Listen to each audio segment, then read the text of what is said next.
Thank you. This meeting is being held in the council chamber and hopefully over Zoom, although we are having a few technical problems with live streaming at the moment. But it is more important that we continue with the meeting while we sort that stream out. Joining me in person are the members of the executive who are Councillors Steve Arderwater, Councillor Dominic Bowick, Councillor Ross McKinnon, Councillor Tom Marino, Councillor Richard Sumner, Councillor Joe Stewart and Councillor Howard Wollaston. Members of the shadow executive attending in person are Councillors Lee Dillon, Councillor Jeff Brooks, Councillor Adrian Abbs, Councillor Alan Macro, Councillor Eric Pattenden and Councillor Tony Vickers. Other members of the council who are also in attendance remotely can ask questions on any items included on the agenda. Members who are not on the executive are not able to vote on any of the agenda items. Please note the voting at this evening's meeting will be done by a show of hands. The officers in attendance this evening include our Chief Executive, Nigel Lynn, and our Executive Directors, Joseph Holmes, Sue Halliwell, and Andy Sharp. Shiraz Sheikh will be the legal advisor to the meeting, and I'm assisted by Sadie Owen, the clerk to this meeting, and Vicky Yull, who will be acting as our Zoom host. Before I start on this evening's agenda, I just wanted to reflect back. We've been undergoing a period of 10 days of mourning, like the rest of the country, but there have been some important developments that have been happening throughout that time that we haven't perhaps been able to share with everybody. So I just wanted to talk a little bit about the increases in the cost of living, which is presenting some of the most challenges for residents and businesses across West Berkshire and the United Kingdom and beyond. I think we know there's been a well range of documented manifestations of cost rises, including gas, electricity, heating, oil, food, grocery and general inflation, interest rates and fuel costs. All of these are interacting with each other to deliver inflation at just under 10% and grocery inflation at 13%. Both of these indices are predicted to rise in the short term. While I welcome the financial support being offered by our new Prime Minister, such as the new energy price cap and the Energy Bill Support Scheme, Energy Bill Relief Scheme and the Discretionary Fund, as well as a commitment to raise the supply of energy, particularly green energy such as nuclear, wind and solar, I think we have to reflect on the impact on the council and its residents. The council has therefore recognised that it will play its role in the local response, just as it did in the COVID pandemic and the other challenges that have faced our communities recently. To this end, we have set up a series of working groups to look at the effects of the cost of living increase on the following groups: our residents, our businesses, and our own staff. Reporting to the Chief Executive as strategic lead, they will look at the impacts and the council's response to each area through targeted delivery plans. Alongside this, we are also assessing the implication for the council. The council is also working with statutory and voluntary sector partners, and to this end, the matters will be considered at the next meeting of the Health and Wellbeing Board. On the subject of the voluntary sector, I was pleased to be able to confirm back on the 8th of September that we are again working with Greenham Trust and have launched £100,000 energy cost of living prices to help those local charities and support groups as we go forward into the winter. I am sure this will be a topic that we will return to frequently over the coming months, but I felt it was important tonight just to reflect that West Berkshire Council is very aware of the situation for all of our residents and businesses and staff, and we'll be looking at what actions we can put in place and bringing those forward in due course. We can therefore move to item 1 on our apologies, item 1 on our agenda, which is apologies. Can I ask, have we any apologies for this meeting? Councillor Graham Bridgman. Thank you, Sadie. Can we move then to item 2 of the agenda? which were the minutes of the meeting of the 7th of July. Seems quite some time ago now, members, but can I ask if anybody has any comments or anything that they would like to raise, or is everybody satisfied that these are an accurate reflection? I see no hands, therefore I am more than happy to propose. Does that find a seconder? I'm happy to second. Thank you, Councillor Stewart. Therefore, can I ask all members of the executive to vote by raising their hand if they are happy to accept these minutes? Thank you, Leader. I'm happy to approve. Thank you. Therefore, we can move to item 3 on our agenda, which is the declaration of interests. Do we have any declarations of interest this evening? None received. Oh, I've got a couple of hands gone up. None received. Councillor Dillon.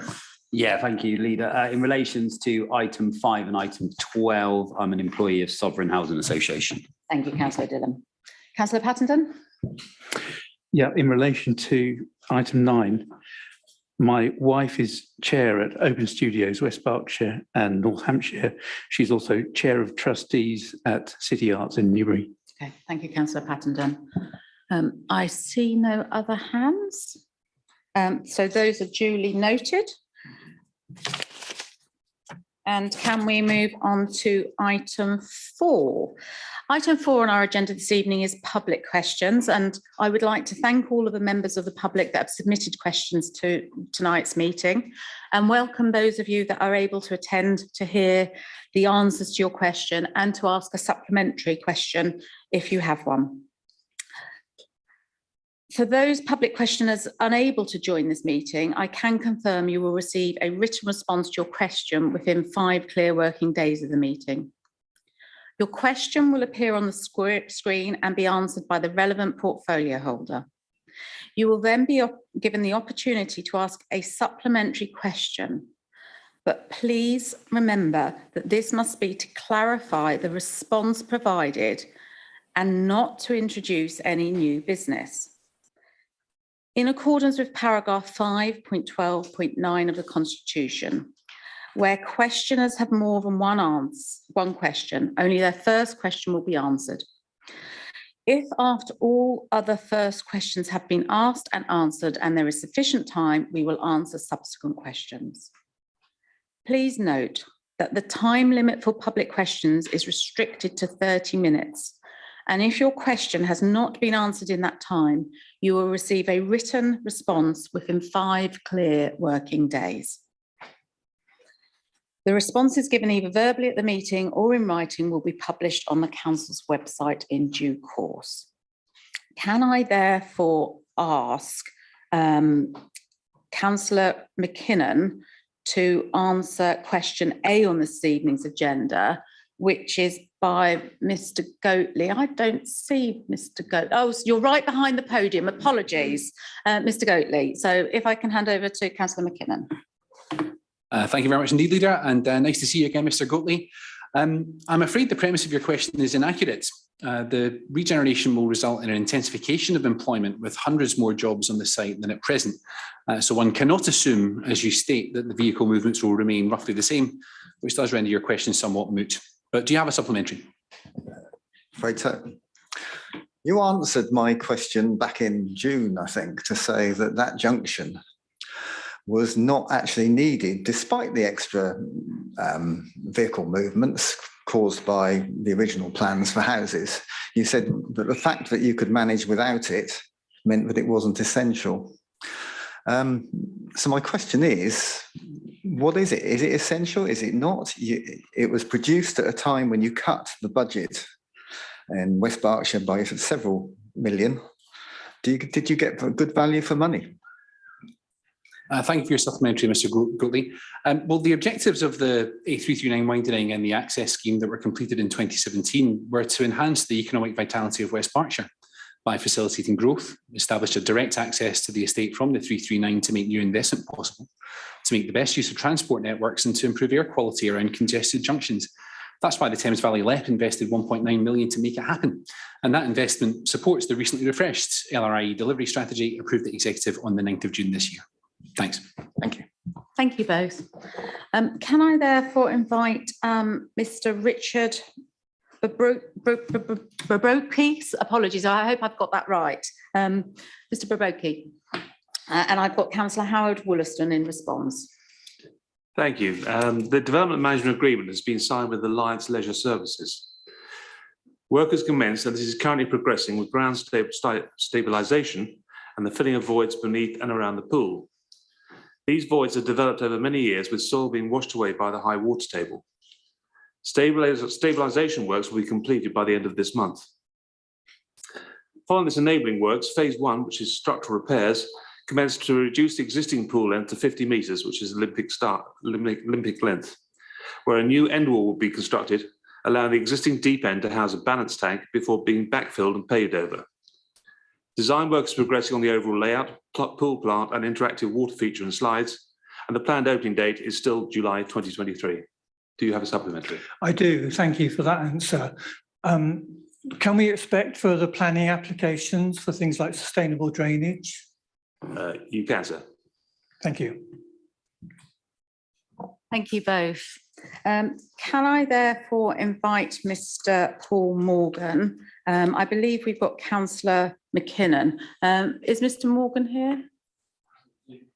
Oh, he's on Zoom. Good evening, Mr. Morgan. I hope that you can hear me this evening. Mr. Morgan, I know that Councillor McKinnon has some responses for you. And just a reminder that Councillor McKinnon is very happy to take a supplementary question, but can we keep it as a supplementary question? Yes, can you hear me okay? I can hear you loud and clear. We can hear you loud and clear, thank you. Good, good, good. Yeah, I'm happy with that. Yeah, I'm ready for the response. Thank you for that. Hi, Mr. Morgan. I hope you're well. The answer to your question is no. The council does not record officers' time in that way. Do you have a supplementary? Yes, I do, Councillor McKillen. Are you aware of the OSM Task Group report issued in 28th of July 2020 with respect to the LRIE? That clearly states the recommendation that all officers' time needs to be recorded for major projects. Please explain why you're not doing that. Well, council officers are paid a salary which is not dependent on the specific tasks they perform or projects they work on.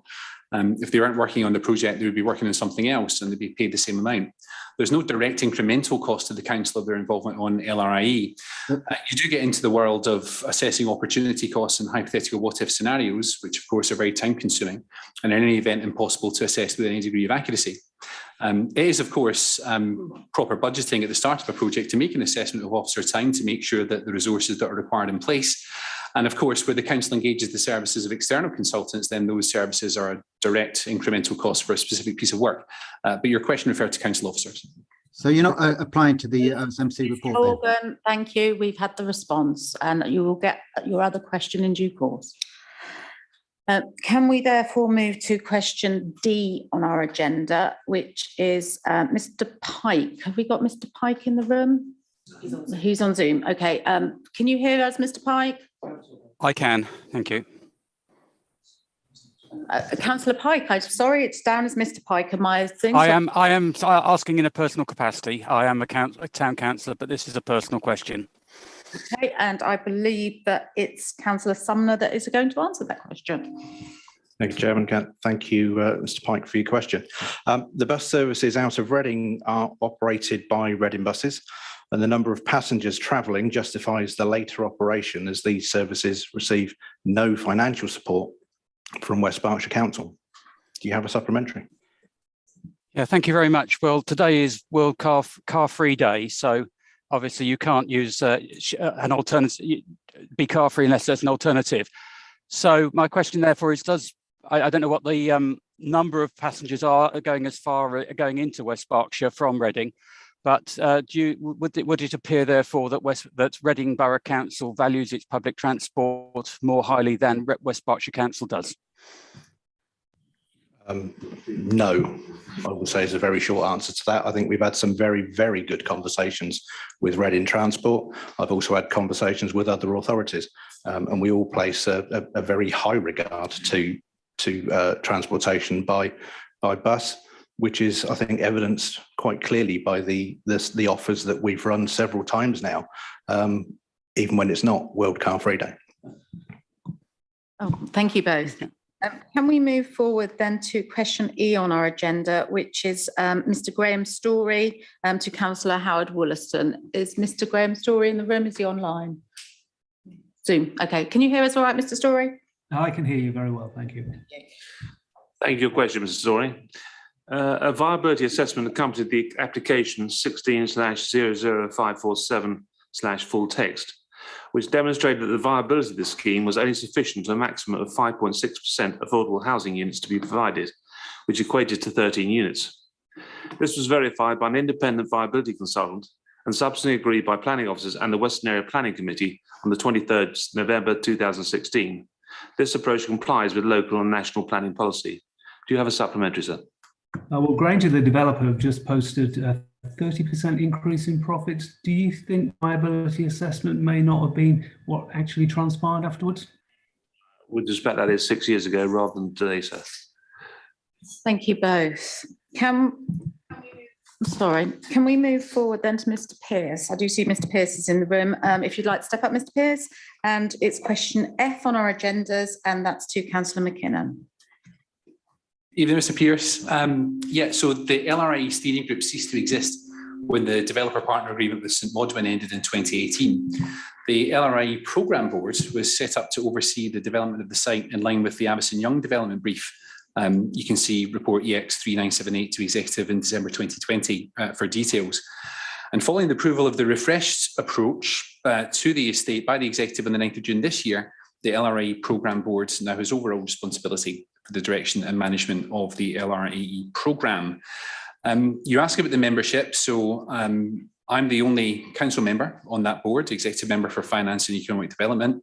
The officers on the board are the executive director for place, who also chairs the board, the executive director for resources, the service director for development and regulation, the service lead for legal and democratic services, the service lead for customer engagement and transformation, the finance manager for resources and environment, the economy manager, and the overall LRIE programme manager. Do you have a supplementary? Yes, thank you for your answer. Yes, I do. As you're the only councillor on the board, can I ask to have a face-to-face meeting with you?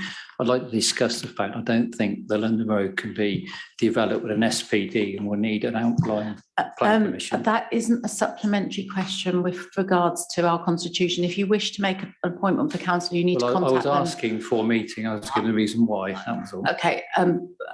You can email and ask Mr. Councillor McKinnon direct, but it doesn't constitute as a supplementary question. Okay. Catch it by email. Thank you. Can we move on then to item H on our agenda, which is Mr. McDougall to Councillor Wollaston. Thank you, Mr. McDougall. The council has no plans to change its current policy, which allows informal play on the grass area. Do you have a supplementary? I do. I mean, given that you need a portaloo and a couple of goals, you could allow hundreds of children to play on that pitch every month. Do you not think that's just a ridiculous state of affairs for the council to put their children in? Personally, I don't, sir. Okay, fair enough. Thank you. The authority though is addressing the demand for adult and. Oh, okay. Okay, can we move on to item I on this evening's agenda, which is Mr. Goatley to Councillor McKinnon. Thanks, Leader, and hello again, Mr. Goatley.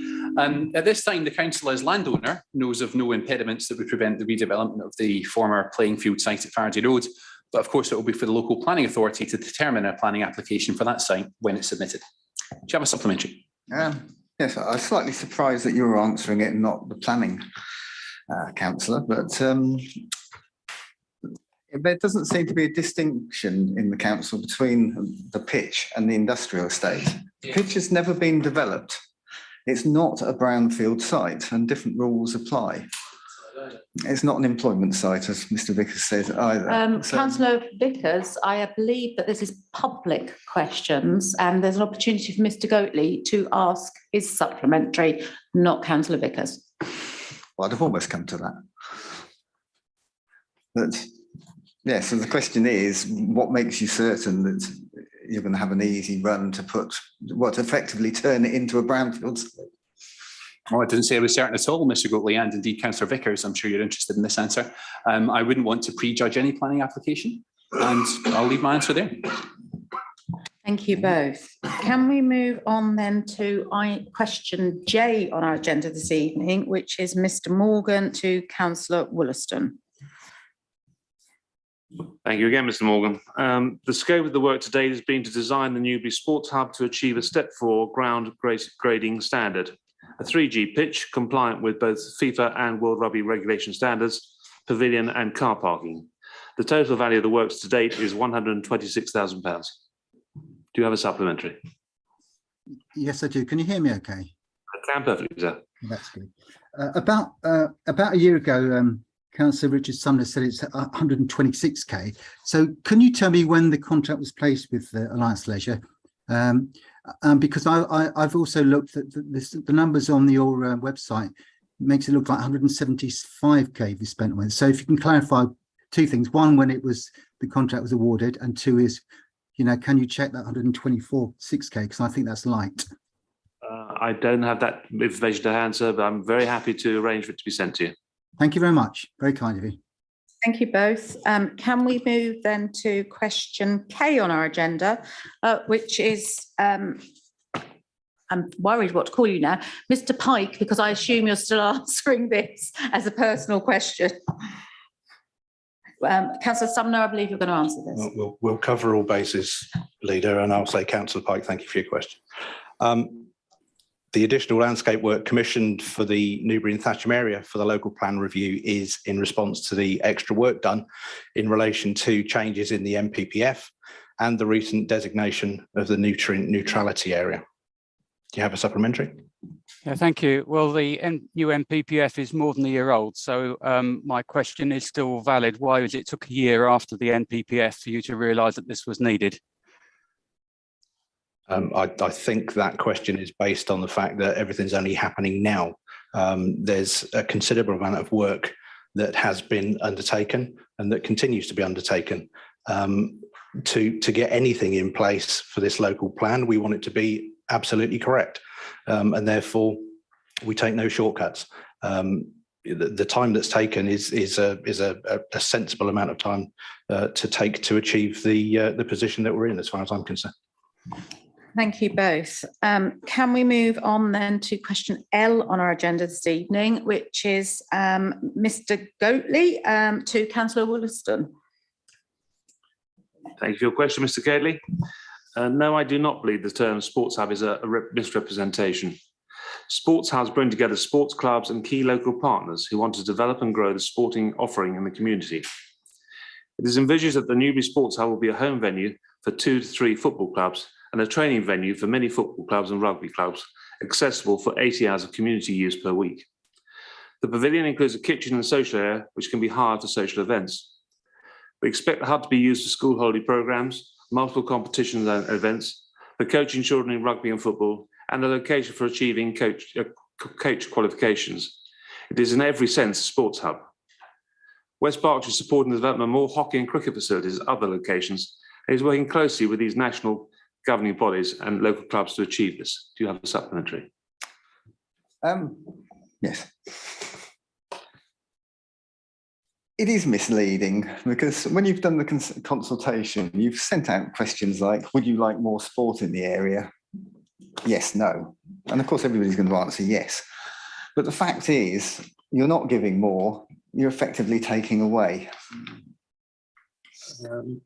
I'm not sure that actually constitutes a supplementary question. It's more of a statement, Councillor Wollaston. So I think Mr. Goatley's had an opportunity to make the statement he wanted to make, but I don't think you've actually got a question there.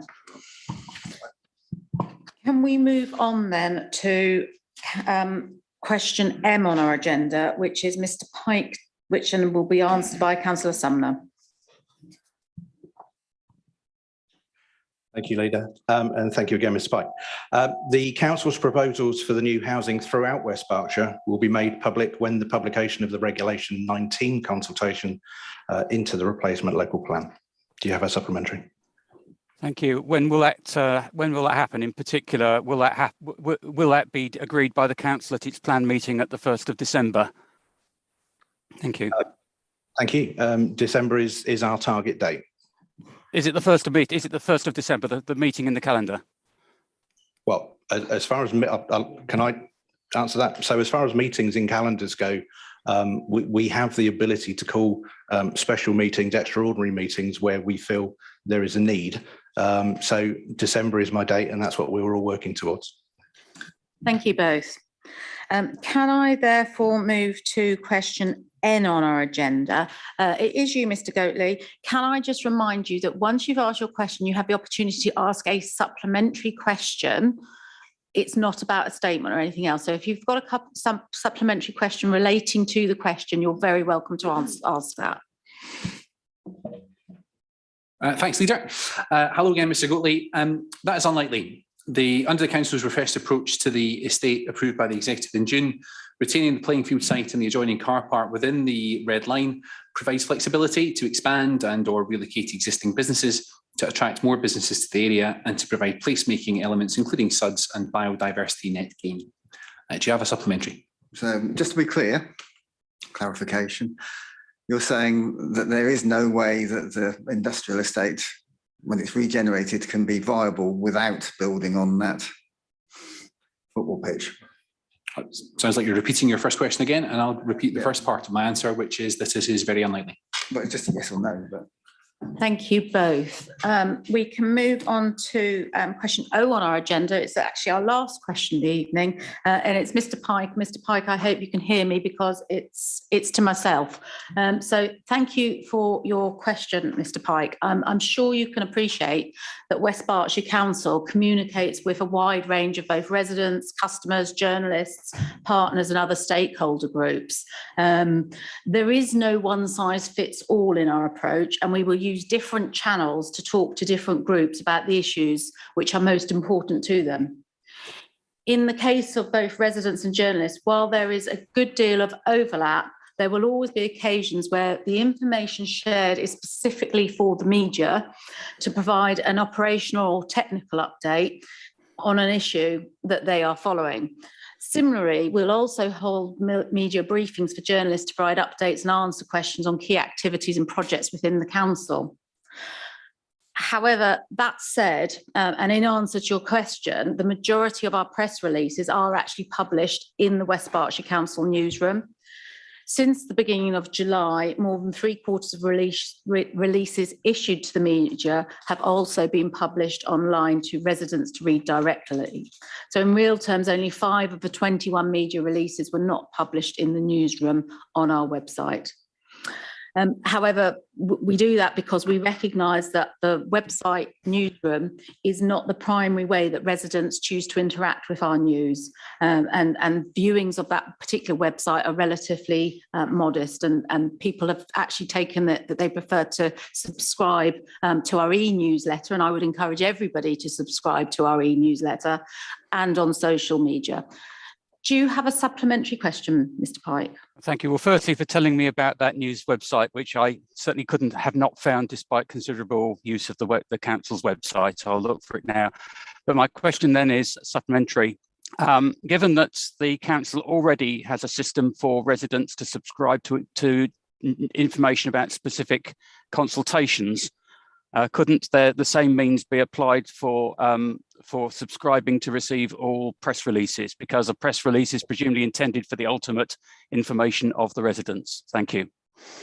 I think when you work within this arena, you recognise that you need to talk differently sometimes to different audience, and what we do is take the same information and actually turn that into our e-newsletters. And as I say, most of our press releases do end up within our e-newsletters. I would encourage most people to subscribe to that, where they can effectively get all of the news from West Berkshire Council direct. So really my plea, Mr. Pike, is please do encourage people, please do sign up to our e-newsletter.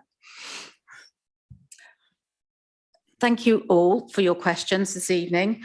We are now moving on to item 5 on our agenda, which is petitions. And I understand that we do have a petition that will be presented by Mr. Carter and Ms. Morsley. Do we have Mr. Carter and Ms. Morsley here? Thank you. You will have 5 minutes to present your petition this evening to the executive, and then the petition will be taken in, and we will have the opportunity to take that away and then come back to you with how we will be responding to it, Mr. Carter. Thank you very much. Over to you. Thank you. I'm Nick Carter, Stratfield-Mortimer Parish Councillor. Tonight, I'm acting as I am one of the organisers of the petition relating to Windmill Court, Mortimer. Windmill Court, with one exception, is retirement rental housing for the over 55s provided by Sovereign Housing Association.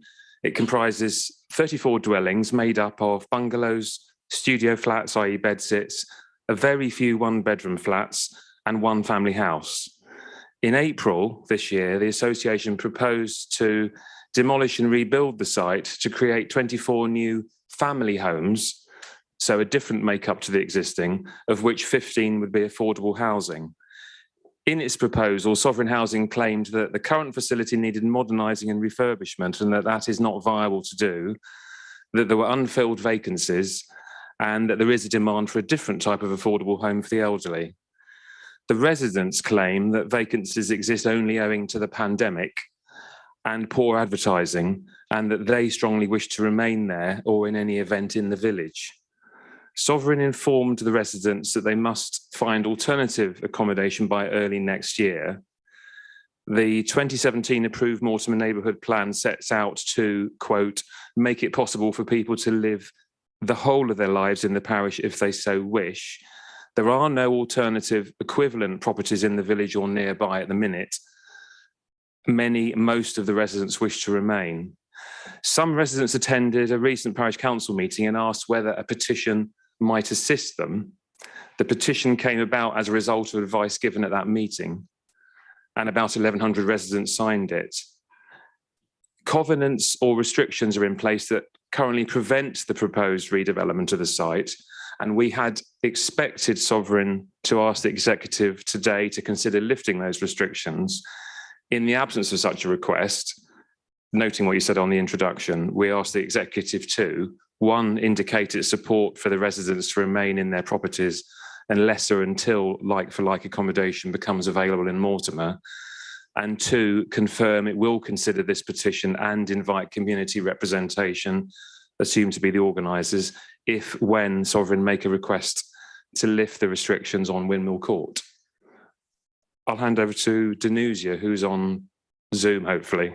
Thank you.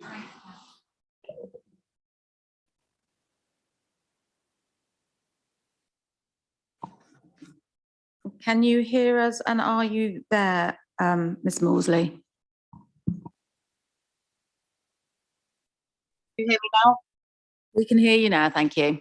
Thank you very much. Sorry, I'm unfortunately away. My name is Danusia Morsley. I'm also a parish councillor for Stratford-Mortimer, but on this occasion, I'm speaking as a representative for Mrs. Rebecca Barker, who was the other organiser.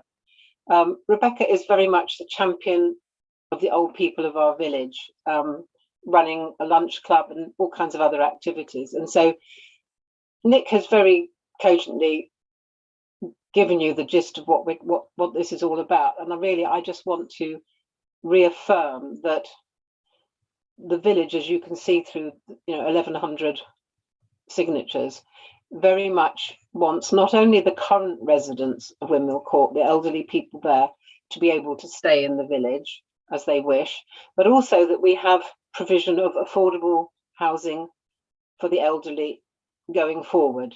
We're an ageing population. As a ward, we have an above average numbers for older people. Yes, we have some private accommodation for the elderly, but as we all know, there are lots of people that can't afford that. We have them currently in Sovereign Housing family homes, so now only single people with nowhere to move on to as their families have gone. So yes, we understand that because this hasn't been come forward as an agenda item, you haven't been supplied with reports and so forth by your officers, but I suspect you will be in the future, and we would like to come back and speak to you in more detail at that point. So I join with Nick in asking you to receive the petition and give what's, all the support possible to the current residents and our need for affordable housing for the elderly in Mortimer. Thank you. Thank you both. I can confirm that the petition is now received by the executive and it will now be processed accordingly. We won't at this stage make any comment around what you've presented us, but thank you for coming along and presenting it to us, and we will be processing that accordingly in due course. So thank you for bringing that to us, and we will be coming back to you. Thank you very much. Thank you. Can we now move forward to item 6 on this evening's agenda? Item 6 is the Capital Financial Performance Report for Q1. Councillor McKinnon, I believe that you're going to introduce this report. Does it find a seconder among the executive? Yes, happy to second, Leader, and I'll reserve my right. Okay, thank you, Councillor Bowick. Over to you, Councillor McKinnon, to present this report to us. Thank you very much indeed, Leader. Happy to move that the executive approve the reprofiling of £4.2 million of capital expenditure into the next financial year, and that the executive otherwise notes the rest of the report. We on the executive are rightly proud of our capital programme, investing in the future of our district with new schools, improved roads, active transport infrastructure, outstanding new sports facilities, environmental projects and more. Now, projected capital investment for the year is £64.8 million. Now, that's a forecast underspend of 11 million against the revised capital budget. But as I've said before in these updates, that underspend does not mean the projects have been lost, merely delayed. The vast majority of these projects will be delivered in the next financial year. Now, as well as a general pressure on supply chains being experienced worldwide with unfortunate knock-on effects on the delivery of infrastructure projects, there are a range of individual project-specific reasons for the delays. For example, the delay to upgrades to Newbury and Theo railway stations, which are being delivered in partnership with Network Rail and GWR, and therefore have dependencies on those organisations, that accounts for 4.4 million of the underspend. Delays to planning permissions also account for 2.1 million. It is worth noting, though, that the external borrowing of the council, something I'll come back to in the Treasury Management Report later, is now forecast to be 4.3 million lower than in June. All in all, our vital capital programme remains on track to deliver outstanding new amenities and environmental improvements for all of our residents. Thanks. Thank you, Councillor McKinnon. Members of the executive, do you have any questions or issues that you want to raise on this report with Councillor McKinnon? Councillor Sumner. Thank you, Leader. Just an observation, really, which I think is worth sharing with colleagues, and that's listed out under 512 on page 31, which is that a lot of the work that goes on within my portfolio is heavily reliant on partnership working, and some of those projects, it's fair to say, have taken a lot longer. It doesn't mean they haven't been under focus, because they really have been under the microscope. And I'm talking about with organisations like the LEP, who clearly invest heavily in authorities around the area. But when you look at 6 million over 3 projects, I think it's worth noting how important it is that we continue the work, that we move back and we reforecast and we reprofile, but that we continue to keep working hard on these to deliver for not just our residents, but to people that will be visiting our area. Thank you, Councillor Sumner. Is there anything you want to say in response to that, Councillor McKinnon? No, Councillor Sumner put that very well indeed, and I completely agree. Okay. No other questions from members of the executive? I can see Councillor Vickers. Thank you, Leader. Yes, pursuing what Councillor Sumner's question was, really, and Councillor McKinnon mentioned that I think it was 2.1 million due to delays in planning applications. I'd like to know which planning applications are the main ones responsible, but also under 5.12C, a bit more about the Robin Hood roundabout. Could you remind us how that's being funded and who are the consultees that are not responding? Which it says is the reason for the delay. Answer to your first question is principally the Downland Sports Centre replacement. That has been delayed by 3 months due to issues in establishing an agreed drainage scheme with planning. That's in paragraph 5.9 part A. You're asking about the precise funding of the Robin Hood roundabout scheme? Is that section 1 SIL funding that's still hanging over from nearby projects? I think a great deal of that's provided from central government. I don't want to give a full answer right now because I can't be certain of its full accuracy, but I'll get back to you send that after. Thank you. Thank you. Councillor Brooks. Thank you, Leader. I was hoping we could be physical in this chamber, but I caught the yellow hand on my screen before I looked up. So. I didn't yellow hand, but oh yes. So, Councillor McKinnon, through the chair, you talk about this ambitious programme. In fact, you sound a bit like a party political broadcaster, but you're already £11 million slippage in a quarter. You say the vast majority of that will be reprofiled within year, and then you tell us only 4.2 million of future expenditure is supposed to be reprofiled into the following year. So actually that's a lot of slippage into the second year, isn't it? We understand there are supply issues, builders, construction, but if you're a quarter in and you're over 20% slippage, I'm not sure it's as ambitious as you're saying, and I don't think it's terribly well managed. Would you agree? Thank you, Councillor Brooks. No, not entirely with that. It's worth pointing out here that this isn't slippage within a quarter. This is a forecast slippage at the year end from developments that have happened in the first quarter, and then that slippage may actually go down as we work through the financial year. We can't say that for certain, so I wouldn't quite agree with the way that you've just said that. I did say that the vast majority of the projects are likely to be delivered in the next financial year, and I do stand by that. Budget managers as of now have asked for 4.2 million to be reprofiled into the next financial year, which of course does leave a gap between that and the 11 million forecast overspend. It may well be the case, and I expect it probably will be the case, that more of that 11 million will be reprofiled or requested to be reprofiled at further quarterly updates. So although I can't say for certain, I think my statement does stand up to scrutiny. Thank you both. Councillor Macro. Thank you. There's a couple of items. First of all, on page 30 of the on the printed report anyway, the SEMHASD secondary resource provision, I presume is what's now called the Castle at Field. It says here there's a 600k underspend. I would like that confirmed. And also, there was supposed to be a project board held last week, which has been postponed. And I'd like to know what the reasons for that postponement are, please. I'm afraid I can't give you anything on the project board being postponed, Councillor Macro.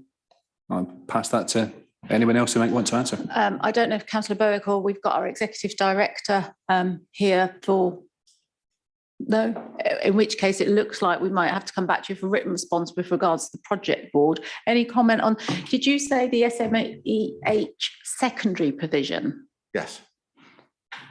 Yeah, I mean, we've reported on this before, Leader. There were delays due to the knock-on effects of the of lockdown, materials, availability of contractors. It's unfortunate because we want to bring this really valuable provision into service online as quickly as possible, and we're working full steam ahead on that. And you're still expecting a 600k underspend? It's a profiling. It's not. We're not bringing it in cheaper. It's going to be spent later on. Okay, but are you expecting the cost turn out to be 600k less than what you originally budgeted for? No. Well, that's what I thought an underspend was. Okay. The other item is the item on the Seal station improvements, which I understand has been delayed yet again beyond the date given in the papers. So we're now expecting the bridge to be put into position next summer rather than over the Christmas New Year period, which is going to be another delay. This project has been delayed and delayed and delayed over a period beyond 10 years. desperately needed. People who are disabled or with movement difficulties just can't use the station because of the number of steps involved. So could I ask, please, that this council does everything to make sure there's not another slippage, please? I'll go to Councillor Sumner because I know he's been very closely related to this project. Yeah, thank you, Leader, and thank you, Councillor Macker. I don't disagree with your sentiment there. I think we would all have loved it to be in a long time ago for those exact reasons, because it shouldn't be a station which isolates people and that they can't use it to its fullest. But the delays have been very heavily against our organisation due to conversations that have been going on between GWR and Network Rail. Who owns a piece of pipework and things like that, which they've taken a long time to have conversations about, and they've come to a conclusion on it. As I said earlier, the focus on it and the determination to deliver is absolutely still there. The questions are still being asked. So as far as that is concerned, yes, absolutely, we're doing that. Thank you. Thank you, Councillor Sumner. Councillor McKinnon, did you wish to add to that? Yeah, thanks, Leader. I totally agree with Councillor Macro about the desire to upgrade fuel stations. It's a station I use fairly regularly. I would point out that the report does mention that the footbridge and lift is expected to be installed in December 2022 to January 2023. I know he said it was the next summer, so I don't know if he's aware of very recent developments post the publication of that report, but I'd be happy to know if that was the case. It's a conversation I had with officers following the last transport advisory group, which is a couple of months ago. So I think that's the up-to-date information. All right, well, we shall investigate. Thank you. Councillor Pattenden. Thank you, Leader. Regarding the table in 5.5, and particularly the reprofiling concerning the Parsons Down rationalisation project, I wonder what the impact on the school's operating costs are through this being delayed and having to be reprofiled, and whether it would be reasonable for any extra cost that the school has to bear because of the delay in rationalisation coming from separate council funds rather than from the school's already overstretched budget. Would you agree? Well, I'm not aware of the school's individual budget, Councillor Pattenden, apologies. I would just point out that table there details the projects that were reprofiled from the previous financial year into this one. We're not necessarily saying that project is going to be reprofiled into the next financial year as well. So that project may well be on track to be completed in this current financial year. Can't say for certain, so I don't have the detail in front of me. And as I say, I don't know the school's detailed budget. But if there was a case where it was, something was delayed and that therefore had to be reprofiled, resulting in additional operating costs that the school wouldn't have anticipated, would that be something that would be covered separately? That's really the point. I think Councillor Bowick wants to come in as a member of the schools forum, probably knows this well. Well, I can't actually respond directly to your question, Councillor Pattenden, because I don't think we know right now. In this, you're speculating that there may be a knock-on effect on operating budgets. I can assure you that if there is, that the school will let us know, and they will be insistent. So I don't think you have to worry too much. Thank you both. Councillor Abbs. Yeah, thanks very much, Chairman. It's related to the 4.2 million of reprofiling. And if we shift it out a year, historically that wouldn't have mattered too much because with inflation running at low percentages, it's not too much of a difference. But once we start looking at inflation in the 10 to 20% bracket, of course, if I shift it out a year and they're not fixed price contracts, I'm looking at 420 to 840 of extra money needing to be found. Or are they fixed price contracts, Councillor? Well, I couldn't answer contract by contract, but if your statement is that will inflation, particularly with building costs, you quoted 10 to 20. I know general inflation is more towards the 10 than the 20, but specific inflation on specific cash flows can vary. Then, of course, that is to be that is to be regretted, because those that are not in a fixed term contract will see an increase in costs. It's one of the reasons why I personally am so frustrated to see these delays to the sports hub, sort of egged on by Liberal Democrats and others, when the residents want that I don't facility. think there's a need for the political point there. It Well, was a straightforward question. I'll conduct my own answer, thanks. In general, absolutely, the delays in building costs do cost more to the council taxpayer. They're to be regretted in all cases. Yeah, well, we could talk about the sports hub if you want, but that wasn't really the purpose of the question. The sports hub is entirely the Conservative. Well, I think you were talking problem, about not delays else. to capital projects, so I think it's directly relevant. Well, let's talk about you don't have to like my answer. Okay, both of you. Councillor McKinnon has answered the question. Yeah, and I did have a slight supplementary on it, please. Linda. Okay, Thank your you very much. supplementary to the first question. Yes, Councillor. entirely related, because obviously 4.2 now, even at the low estimate, becomes what, 4.6. So when we reprofiling, are we profiling at the higher number, or are we reprofiling at 4.2? Well, reprofiling will be done based on up-to-date budgets and quotes available. Okay, I've got Councillor Dillon next, but I'm not sure if you wanted to come back on a point that's just been raised, Councillor Sumner. So I'll go to Councillor Sumner on those, and then I'm coming to you, Councillor Dillon. Yeah, thank you, Leader. I'm just hopefully trying to assist Councillor Vickers in the point that he raised with regards to the Robin Hood roundabout. So ballpark figures, but in the region of £500,000 worth of DFT funding, north of £1.5 million S106. So we're looking at a very much a combination of funding going towards delivery, but also I think I won't say semantics, but interpretation of the end of the sentence, which you were looking at, which is that it says which is dependent on consultation responses. It could say which might be. It's not. We haven't established delays because of, and I think it's important not to read it in that way. Thank you for that clarification. Thank you both. Councillor Dillon.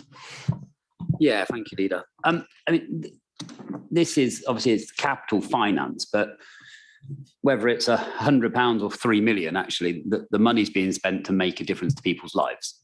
And what this paper doesn't do, and it never has done, is really explain the impact of potentially delays or progressing a project ahead of schedule. And actually, I don't know if any of these projects have been delivered ahead of schedule. If they haven't been called out.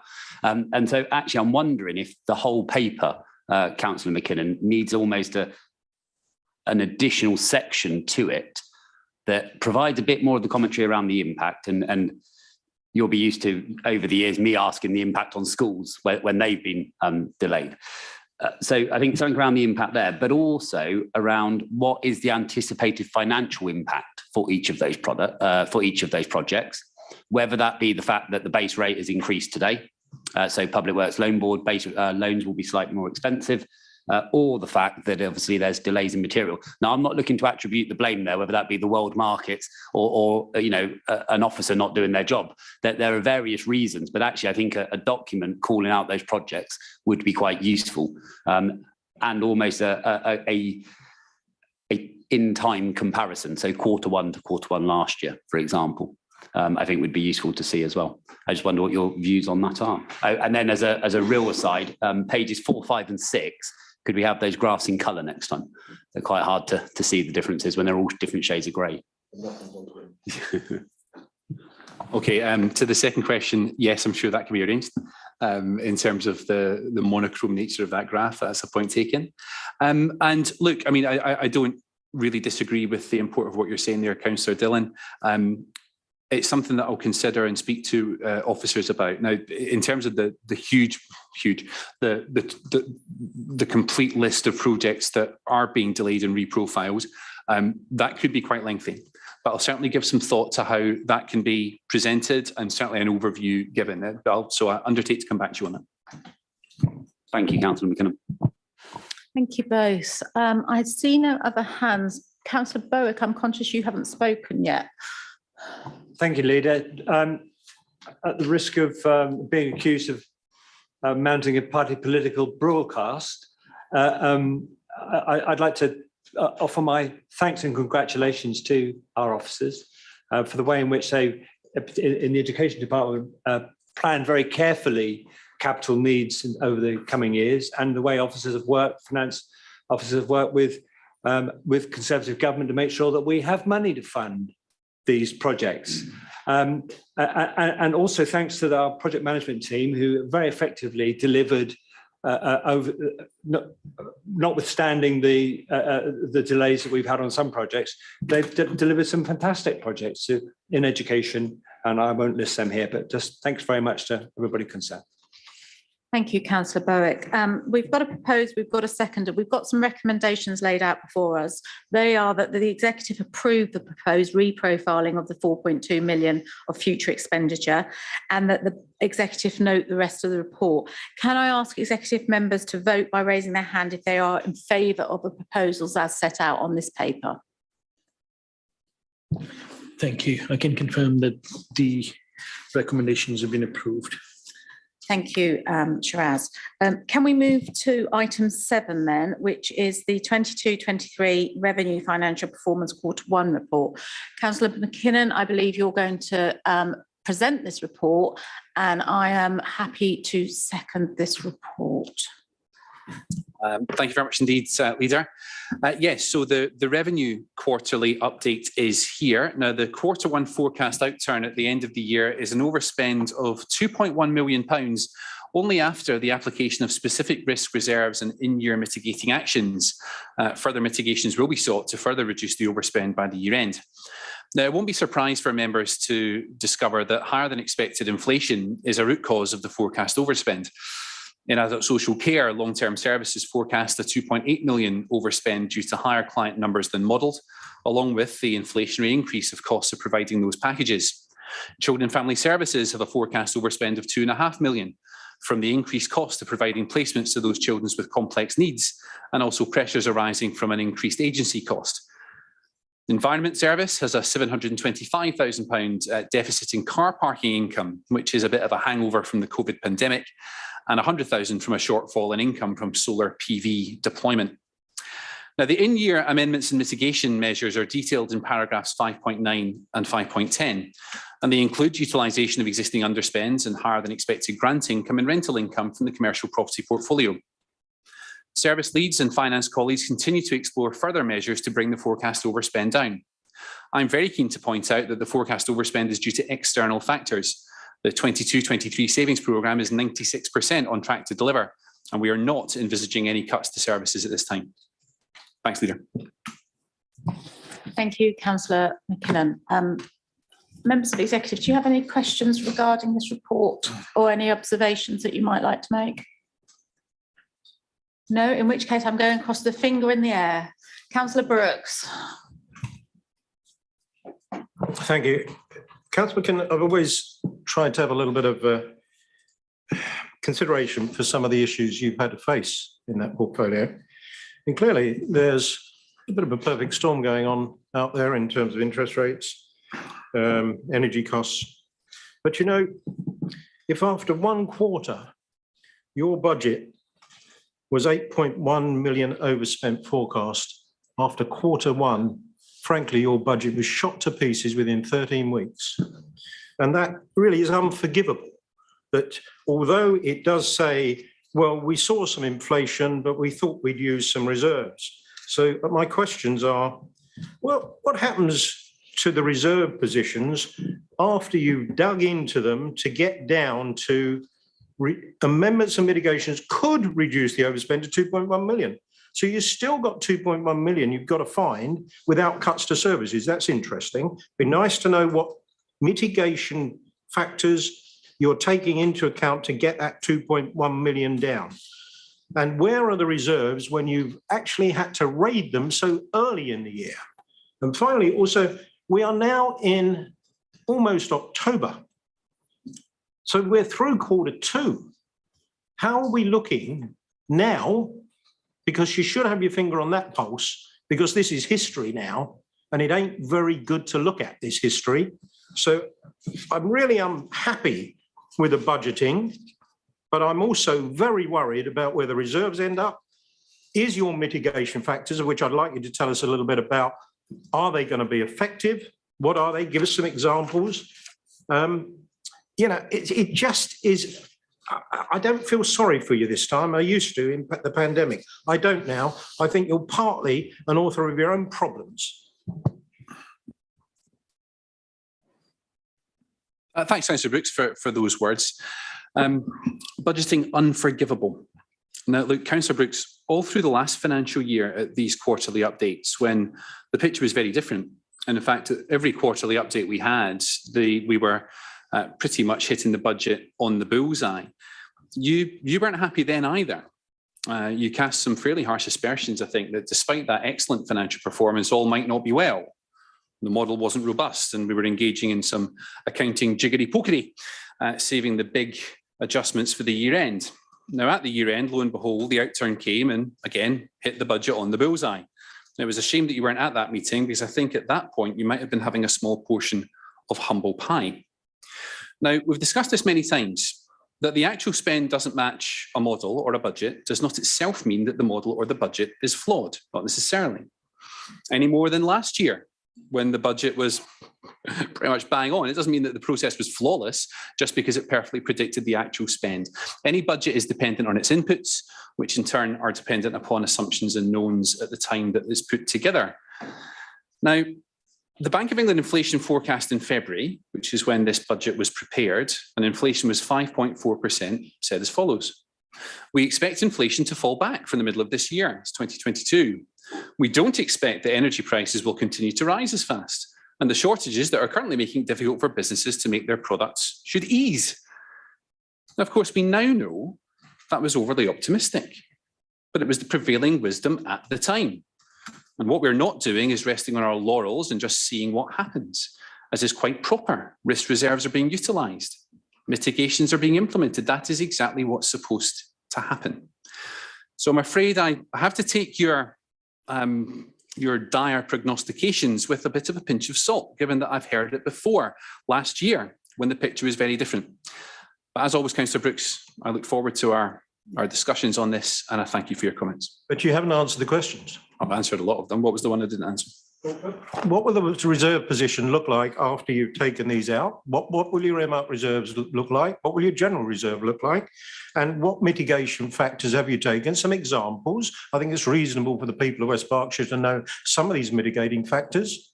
Apologies, Councillor Brooks, you're quite right.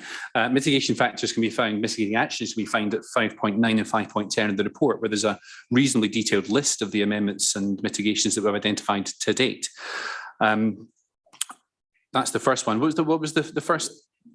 Oh, the reserve. Yeah, there's no question of the general reserve being depleted below the minimum level as recommended by the Section 151 officer. So I can put your mind at rest there. And of course, the use of specific risk reserves. I mean, we had identified inflation as a risk in the budget, but we'd identified it at a specific level in line with the very good people at the Bank of England. So risk reserves being used is exactly what's supposed to happen. There's no question of the general reserve being depleted below any recommended level, and I can give you the assurance that that's the case. Thank you both. Councillor Dillon. Yeah, thank you, Leader. In the mitigation proposals, it's, for example, says under adult social care, a 50k saving on domiciliary care stopping. That to me sounds like a reduction in service, and a reduction of service shouldn't be tucked away in an amendments table. That should be up front at the top of the report. And that just goes back to what I was saying earlier about impact on people, really. You know, this is all money, but it's about the people. So I'd be interested for each of the portfolio holders to say if they've got service reductions, Leader, that they've been asked to deliver as a result of the overspend. And I think that's what the public would quite rightly be interested in too. That wasn't my main reason for raising my hand, though. Just bear with me while I get back to my correct page.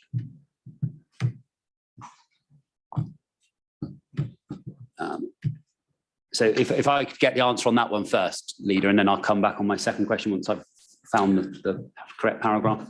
Okay, the portfolio holder or the executive director may jump in here, but sure. my reading of that domiciliary care 50,000, it's not a mitigation that's been identified as a result of the overspend, it's been an underspend that had happened anyway, a spend that had been budgeted that wasn't needed, not required, and is now not, that budget's not being fulfilled. But I'm happy to. He's happy to come in. Is that your understanding as well, Andy? It is, yeah. It's not a service reduction. It's a planned expenditure we haven't needed to make, so we can release that resource. Okay. So for ease, leader, would it be okay if that table of mitigation could be recirculated so it's a bit clearer, so that we know if there's a service cut or whether it's just a non-service being delivered in effect? I mean, that would be a fair request. I think that's fine. At this stage, we're not talking about service cuts. There's nothing in here that could result as a frontline service cut. Obviously, if it was, we would be very upfront about that. But in terms of the explanations of it, then we can look at. I'm also conscious that we'll be looking at Q2, and part and parcel of this paper is to have further discussion. So I think rather than go back, what we need to do is make sure that when we have had those further discussions and we're looking at what that mitigation looks like for Q2, that there's more detail in that proposed amendment so that you can see that firsthand. And I'm sure Councillor McKinnon and Joseph will have no problem with just getting a little bit more narrative in there. Okay, I think that's fair, and I take Councillor McKinnon's word that there are no service cuts proposed in this current paper. Again, the nature of the beast, we're looking at Q1 and we're a week away from October. So my other point was actually just around that budget setting process, Councillor McKinnon. So you gave a high-level summary at the beginning of your remarks where you said there was an increase in adult social care placements and then the inflationary costs associated with those. You also said that there was an increase in child placements, but that car parking hadn't recovered, which is a lag from COVID. So did we just underestimate the bounce back from COVID in relation to adult social care? And was there a bigger concern for children's well-being after COVID, which then resulted in more places? Thank you. I'm going to go to Andy on the social care side. It's probably, rather than going to each portfolio holder, easy if you take the bounce back. Is that okay, Andy? Of course, yeah. Thank you, Leader. So in terms of adult social care, as you probably know, Councillor Dillon, we have a modelling that provides an upper and lower threshold. We normally set the budget around the middle threshold because the whole range of factors that can impact upon that. So the numbers we're seeing are more towards the top end of the threshold, perhaps a little bit over. It's not necessarily unexpected, but these things do move around. So we'll expect to see that moving around. It's not necessarily bounced back from COVID, it's just the numbers coming through. The bigger issue is the cost of living and services. So the packages are increasing in terms of their costs. That's particularly the case for children's services. So although we do have slightly more looked after children than we have had previously, the issue is the cost of the placements rather than the number of the placements. So there is a lack of capacity in the market. It's a national issue, and costs of the market are increasing exponentially, and we're affected no differently to anybody else around that. Can I just come on that one in particular? So, and we've seen the cost of placements and we've seen actually a couple of weeks ago there was a big national story on the amount of profit that the providers make, which is up to 40%, which is astronomical. So are we as an authority looking at either in-house solutions to bring those costs down, or longer term contracts to reduce that margin of profit that is by all accounts going to hedge funds rather than in the pockets of the children via care packages? Thanks. Yes, we do continue to look at options for how we might manage the market differently. We have looked at in-house solutions. That isn't financially viable for an authority of our size at this point in time. We are exploring the possibility of doing that in partnership. The wider issue is the general management of the market, which is a national issue. So we are lobbying central government around their responsibilities around how they can manage some of the issues that affect the market, because it isn't a market in any true real sense. And that's part of the issue. We don't have control over it. Councillor Berwick. Thanks, Julia. Just a quick follow-up on Andy's comments. It's the issue, part of the issue here, Councillor Dillon, is that there's a relatively small number of children in placements. And yes, costs are increasing, but also it's somewhat dynamic. So some individual children will require really substantial sums of money to pay for their placements, and that is really, really difficult to model. So that's part of it. Yes, council is lobbying. So is the LGA, and I'm part of that process. I don't think you'll ever get any objection to overspend on people from this side of the chamber. Thank you. Thank you both. Councillor Macro. Thank you. Yeah, on section 519, it says there's a forecast overspend of 0.8 million under own care homes due to being unable to admit new clients in some homes. So I was wondering what the reason for that was, and also what we are doing about it, because that is a very substantial sum of money. Well, again, Andy might want to jump in here, but as I understand it, it's that some clients with particularly complex needs are not able to be looked after in our care homes. But Andy, I don't know if you want to confirm or build on that. That's certainly part of the issue, yeah. So the overspend within our own care homes is driven by a couple of factors. So one is around the staffing levels, and as having to use agency staff, that there are significant staffing issues across the care market. Again, that's not just localised to West Berkshire. We have to have certain levels of staffing ratios to be compliant with CQC regulations, and that means using agency, and that is more expensive than our own staff. So that's part of the driver. The other is about placement. So as Councillor McKinnon has said, in some cases we can't deal with placements in our own homes because they're too complex, and therefore they have to go into the external market, which is more expensive. But there are some situations as well where we are unable to place within our own care homes because, like other care homes, we're regulated by the CQC, and we also have our own quality standards to meet. And sometimes, unfortunately, we don't meet those standards, and we have to have plans in place to improve against them. But while we're doing that, there are things called placement stops, which means that new clients can't go into those placements. Thank you both. I didn't quite catch what we're doing to fix that last particular problem. So we do two things. We work with our own care quality team within commissioning to ensure that we're making improvements against any issues that we have within the homes to ensure that restrictions are removed.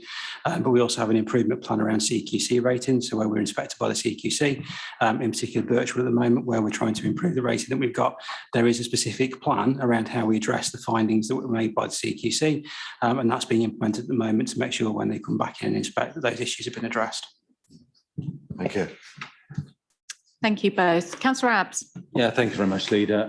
Just really looking for clarification on, it does talk about some of them are costed, not costed, and so bear with me. The asylum funding totals 364,000, I think. Is that funded already? Is that a known kind of amendment that's coming through that we can be sure of, or is that one of the unknowns? No, that's a known piece of income we weren't expecting at budget time. Lovely, thank you. Thank you all. I see no other hands. So I think actually it's just come back to myself to speak. Look, I disagree with Councillor Brooks. I think that when we set the budget, we very much had the right guidance and support and advice from our Section 151 officer at what we set inflation for. And I think we would have been unique in the country had we done anything other than what we did. And I think we're all seeing that. Local authorities up and down the country are having this conversation. I'm obviously looking at this year, but we're also looking at next year. And I think we should be completely transparent about this and say it's going to be tough and we are going to have difficult times ahead of us. We are having the same pressures as everybody else with regards to inflation and what that means to us as a local authority. I, for one, am very glad that I'm sat here within West Berkshire because this has been a financially astute, well-run local authority as far as finance is concerned for many years. I see councils, and I only have to look, and I say it often enough, my near neighbours, and I see Slough getting more interventions as we speak, but it's a prime example. You couldn't help but point to Slough, but I understand places like Oxford and everywhere else are creaking at the moment. So actually to be able to look at the mitigations going in, I think is because of the strength of the financial management of this local authority to date. I think the harder discussion is going to be looking at what further actions to take to restrict expenditure. And I think we have to be open and honest with everybody about that. It's going to be tough. I am working very closely with the LGA as well. In fact, I have a board meeting with them tomorrow, the People and Places. These are hot topics for local government because since our budgets were set, and in fairness, we had two of the best settlements we've ever had, or I've ever had as a local elected member. However, inflation inflation has wiped out a huge percentage of those increases. And every part of public service up and down the country will be squealing at the moment and lobbying at the moment and trying to put forward their requirements for future funding. And we will be no different. So I just want to thank Councillor McKinnon and thank Joseph for this paper, and to assure any residents watching that we will continue to manage the finances of his local authority astutely, but we will also be lobbying hard through the local government finance, through our own MPs, that actually local government needs the right level of funding to enable those frontline key services that we know residents depend on so much. So I'm really, I think this is a good paper, Councillor McKinnon. I'm under no illusion about how tough the coming times are. We've had a little bit of relief yesterday. I did speak to Joseph earlier just to sort of say, with regards to the business capping on it and some of the energy costs, will that help us? Yes, that will help us. So that, you know, we know there are things ongoing, but I'm happy to note the recommendations and to follow the guidance that I've been getting from the Section 15 officer here in West Berkshire and from my portfolio holder for finance, Councillor McKinnon. So I'm very happy to second this paper. The recommendations are laid out to executive members in 2.1, 2.2 and 2.3, and I do not intend to read those all out, but can I ask for a show of physical hands from the executive to see if they too are happy to accept the recommendations of this report? Thank you. I can confirm the recommendations have been approved. Thank you all. Can we therefore move to item 8 on the agenda? I think I'm going to have to get to the point where I start to wear my reading glasses when I'm looking at these reports. I know. Item 8 on our agenda, which is the financial year 21-22 annual Treasury outturn report. There won't be a vote. This is a to note report only, but Councillor McKinnon, would you like to talk us through this report, and then I will open it up to any questions. Yep, thank you, Leader. And I won't say too much about this when I introduce it. The Treasury outturn report basically details the performance of the Council's investment and borrowing strategy. Is one of the 4 key budget papers, of course, and this is really how we performed against those on both sides of that coin.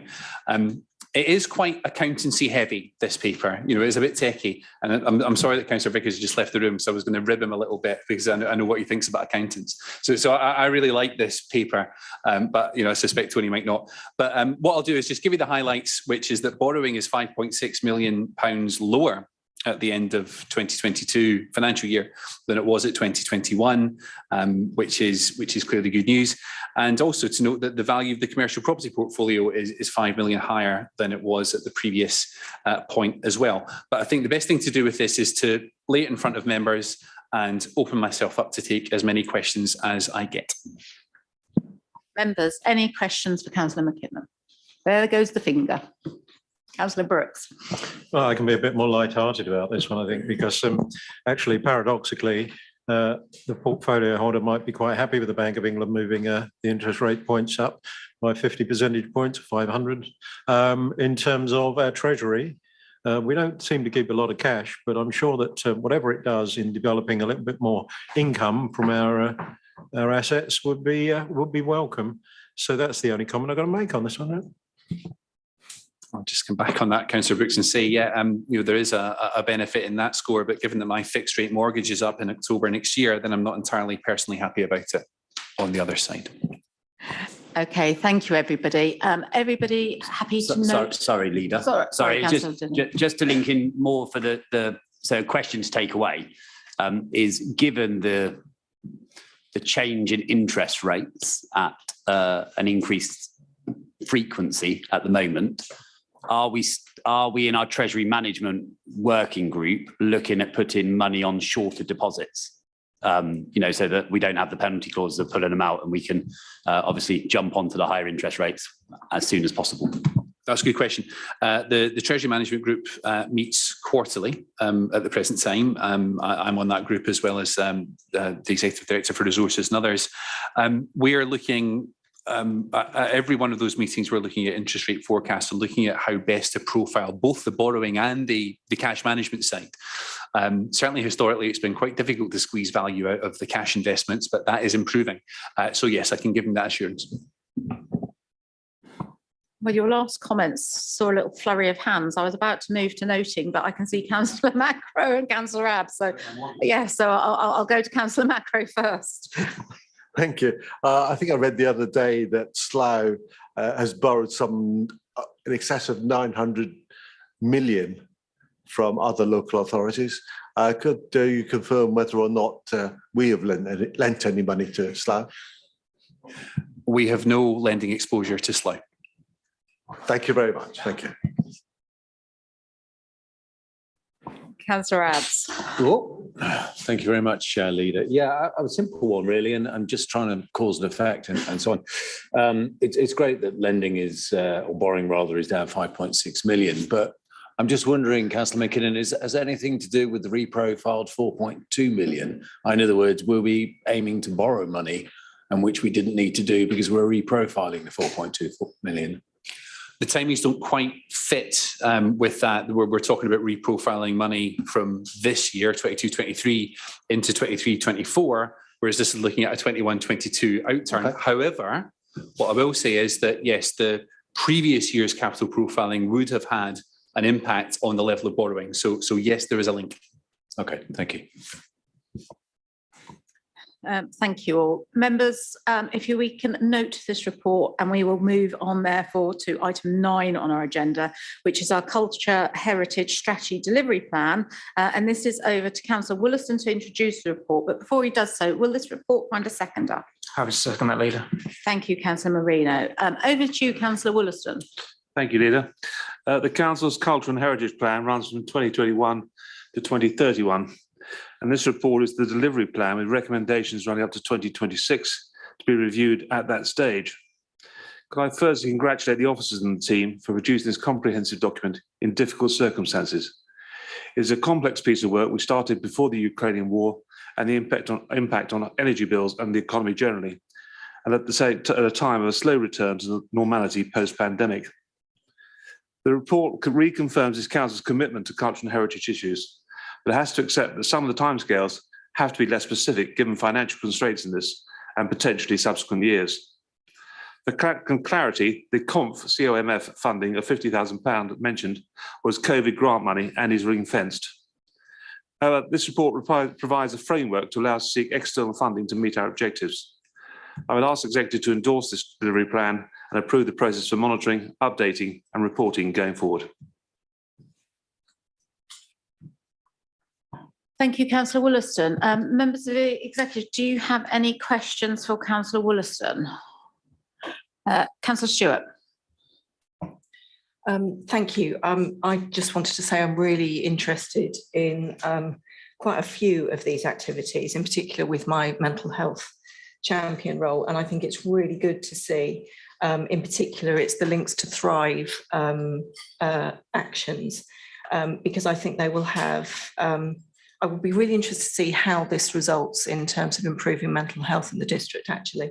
I think that we know the links with, and in fact, it's mentioned in the paper, the fact that we have seen communities coming together and sharing things such as walking and other outdoor activities. This just seems to sort of like put a nice framework around a lot of that work and for it to be continuing to develop. So as I say, I'll be really interested to see the results from this and I'm happy to support the paper. Thank you, Councillor Stewart. Any other questions? Councillor Pattenden. Thank you, Leader. Yeah, I'd be really interested to see the impact of these items on mental health, like Councillor Stewart. The only problem is that, as far as I can see, a lot of the items in the delivery plan are subject to funding. So to me, the strategy and the resulting plan gives the impression that a lot of these things might not get implemented. And you know, so therefore maybe not much ambition being shown here. Section 4.4 says that the strategy is particularly important, but 4.7 says, but the delivery plan is dependent on securing external funding. So given that, Councillor Williston, what proportion of the items in the delivery plan will go ahead, and what proportion might be changed in scope, as is mentioned, that there's a risk of that? What proportion might be abandoned? And, you know, what would you regard as a successful implementation of this strategy? Well, as we've all been talking in previous items, clearly the revenue budget is under pressure this year and is likely to be for next year as well. And it comes down to priorities. I mean, would you rather spend money on a particular cultural heritage issue, or let's say children's services? You know, money can only go so far. I would hope that what's set out in this report are ambitious as we will achieve over time, but I'm not saying it will necessarily happen in the next 12 months. Thank you both. Councillor Dillon. Yeah, thank you, Leader. So funding in future years was a question. You know, we've just heard from you about the pressures on next year's budget, and this clearly isn't a statutory function. So, you know, I think we're all probably aware that this is potentially at risk. You know, but hopefully not. Within the document, it's very inward looking in that. So, for an example, it talks about reaching out to the LGBTQ community, and the only group it references is Newbury Pride. Yet we will have residents who live in Calcott, in Purley, in Tilehurst, who probably engage with Reading Pride much more than they do with Newbury Pride. So I think that there's almost another comb needs to go through this and say what groups exist around the perimeter of our district, but actually help support our residents. And so therefore, could we facilitate Reading Pride to come and do an event at the Calcott Community Centre, for example, rather than Newbury Pride coming all the way over to the other end of the district? And I think you can go through that and pick various examples out around that. And then I think Councillor Vickers is going to come on to this more general, but if you look at section 4.2 on the plan, it talks about public art and placemaking. And it says Newbury Master Plan, Newbury Public Art, wayfinding, street furniture, murals, digital installations, location Newbury. Are there no other towns in West Berkshire that would benefit from wayfinding? I think we had a £2,500 grant that we were considering at Thatcham Town Council because the station, for those of you who are aware, is quite a way away from the actual town centre. And so how do you get residents up to there? You know, there's a lot more that benefit from than just Newbury. And they're my comments. Thank you. Councillor Williston. Thank you, Councillor Dillon. In terms of Newbury Pride and Reading Pride, I think it's a fair comment, and I'll ask the team to have a look at that and see what other options there might be to get involved with them. In terms of your second point, there is, of course, a master plan, as you will know, going forward for Thatcham at the moment, and one plan for Hungerford, and I expect the same thing to come through in terms of wayfinding and such for. But it's not in the plan, and the plan's. What is it, a 10-year plan? Something like that, isn't it?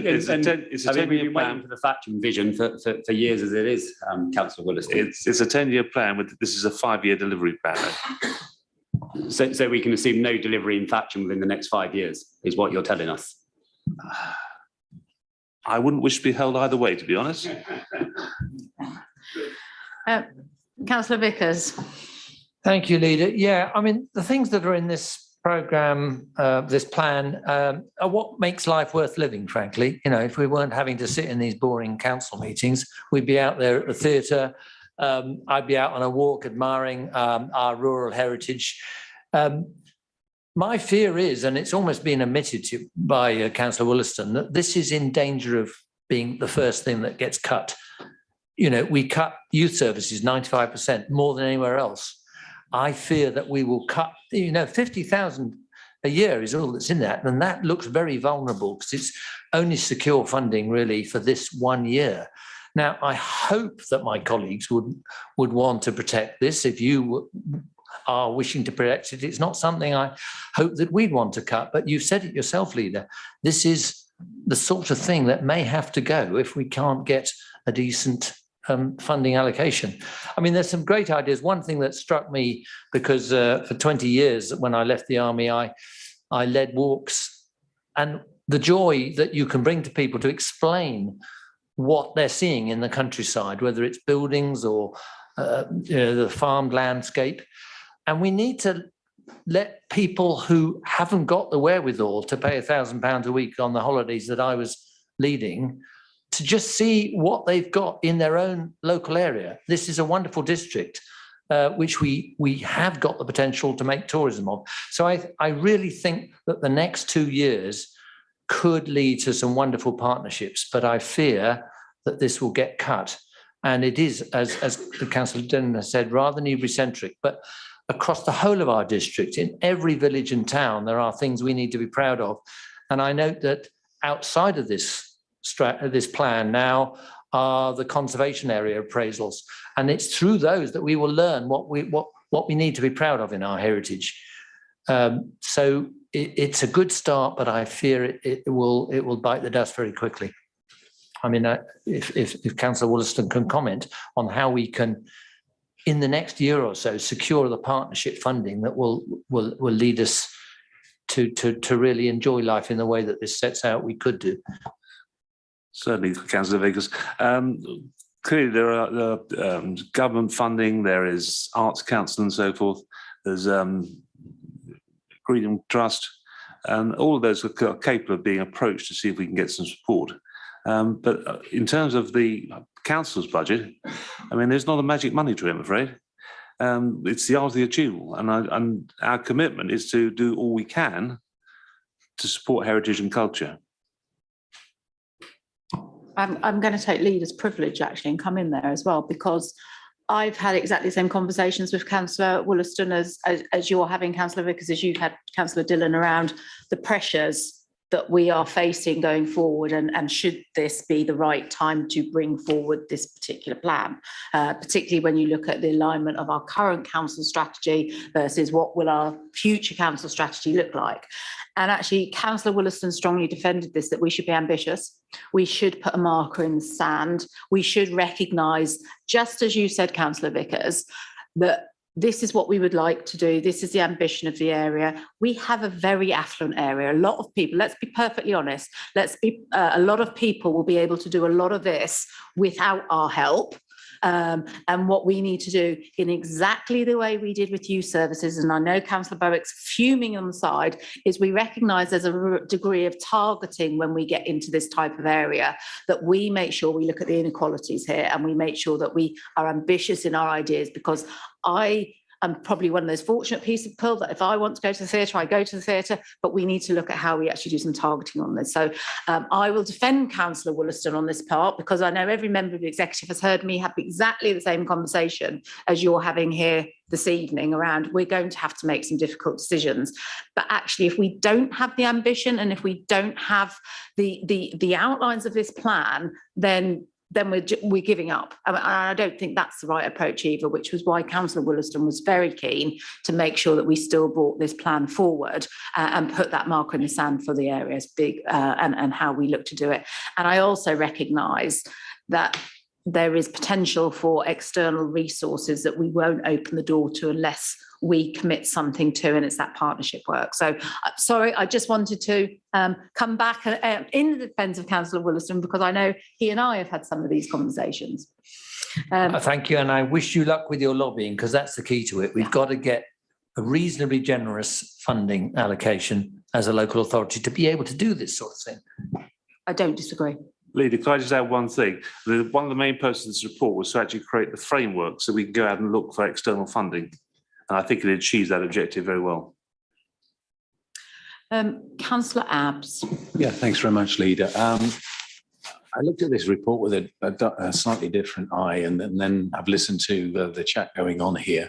Really, for me, it comes down to the sustainability of the funding for the plan that's being laid out. We can call the plan ambitious, say it's not very ambitious, but at the end of the day, I think we all agree that culture and things related to it are one of the reasons one of the enjoyable bits about living in West Berkshire. So how do we go about that? And what I didn't see in the report, or no connection anywhere that I can see it anywhere, is the connection to sustainability in terms of providing the venues that these activities that can take place in. So if I just bear with me a second, because if you take with Shaw House, for example, a lot of cultural events happen at Shaw House, but it's a pretty expensive place to run. I don't think there's any disagreement on that, right?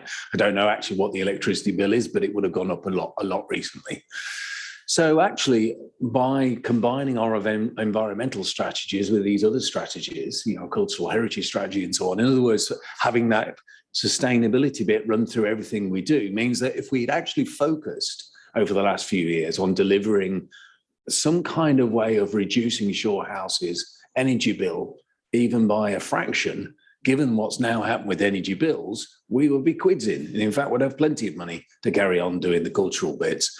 And so that's really, when I look at all of these things that come forward, my only encouragement to us all is to let's take the politics out of the environment. That's just focus on how we can deliver all of the rest of the things that the Conservatives say they want to deliver. And, nobody's arguing about, West Berkshire being a great place to live. We always want it to be a great place to live. But let's do it by figuring out where we can get the money from by saving first. You'll hear me say it time and time again, save money and the environment. This is a great example of where we can save culture, at the same time as saving the environment to save and so on and so forth. So more of a kind of a rant there or a general chat, but I do see that we can fund this. We don't just have to live in this dystopian view of we've got no money. What can we do? Well, there are ways of actually freeing some money up. I couldn't agree with you more, Councillor Abbs. The team are actively looking at what we can do with Shaw House. You've picked a good example of how we make additional income from it. But clearly, it is a Grade 1 listed building, so there's not that much you can do in terms of what we'd all like to see, probably in an ideal world, be heat pumps and solar panels on the roofs and so forth. No, not for Shaw House. No. Go ground source, and I'll be with you. So. Okay, thank you, Councillor Abbs, and Councillor Bowick. I can see you're waiting to come in. Thank you, Leader. I'll be brief. I just want to come back to Councillor Vickers' point around the 95% reduction. He's talking about a reported reduction compared with spending by West Berkshire in 2010. He's completely forgotten, it seems, about the massive shift in youth provision which has taken place over those 12 years. And I'll remind him that we've transferred the Dolphin Centre to local community. Moorside is now run by a local community in Thatcham. And I'd suggest to him, yes, Councillor, then you look quizzical. Local people are... You offloaded them, Dominic. Local people are delivering the services to the young people that young people want. Because you won't. Hang on a second, please. Lastly, I'd ask either of those two gentlemen, if they visited Waterside Centre recently, they would be mightily impressed. Don't laugh, Councillor Vickers. Go there and look at what a fantastic... I go there every week. Okay, I fear that our culture and heritage strategy is being hijacked with a different agenda here. Councillor Wollaston has prepared a paper. I have Councillor Marino to come in last. Councillor Marino, is there anything you would like to add? No, Leader, other than to pass on my own thanks for the work of our officers, and also I just wanted to say that from now on I'll be ensuring to add council meetings to my Councillor Vickers dislike bingo card. Thank you, Leader. Okay, in which case, can I see a show of hands from the executive if you are happy to approve the Cultural Heritage Strategy Delivery Plan as laid out in Appendix C and agree the proposed process for monitoring, updating and reporting? Thank you. I can confirm that the recommendations have been approved. Thank you all. Can we therefore move on to item 10 on this evening's agenda, which is the response to the Help Taxi Trade Go Greener motion. Councillor Ardwater, I understand that you are going to introduce this report. There are recommendations, so it does need a seconder. Does that find a seconder? Happy to second this one as well, Leader. And therefore over to you, Councillor Ardwater. Thank you, Leader, and members. Again, as you've seen in front of you, the report here is a positive and actually totally aligned response to Councillor Abbs's motion of 18th of January, for which I thank you, Councillor Abbs. It's a very good motion, very well written. It chimes nicely with and puts flesh on the bones of the Council's ULEV strategy. So it's good that, again, we are, as you said earlier, taking the politics out of the environment and moving in the same direction here. So in summary, again, the broad consent, the overwhelming consensus is that it is a good thing to send this useful signal to this taxi trade in the form of a rebate on licence fees for those taxis which move to ideally 100% or as a second best, a hybrid electric vehicle in place of their current probably diesel vehicle. This will encourage the market further. It will chime with our existing strategy and delivery plan goal to roll out more fast vehicle charging points in both car parks as well as on highways. And we very much look forward to the taxi trade progressively engaging further and making their individual choices in a positive direction, which will assist the environment. Two comments before I ask a question further, members. Licensing Committee had a very useful discussion on this, as did EAG, and inevitably the cost and the risk of effectively giving away the license fee was discussed. And as the paper and indeed Councillor Abbs's motion does mention, there's a theoretical maximum exposure here of 70,000 per annum, which, given the current financial climate, would be a fairly tall ask. However, the Licensing Committee and myself, we're comfortable that, particularly right now, the actual take-up in any 1 year is going to be much, much less than that. The cycle of buying and, again, the current state of the market and so on and so forth. But again, we feel this is a good signal.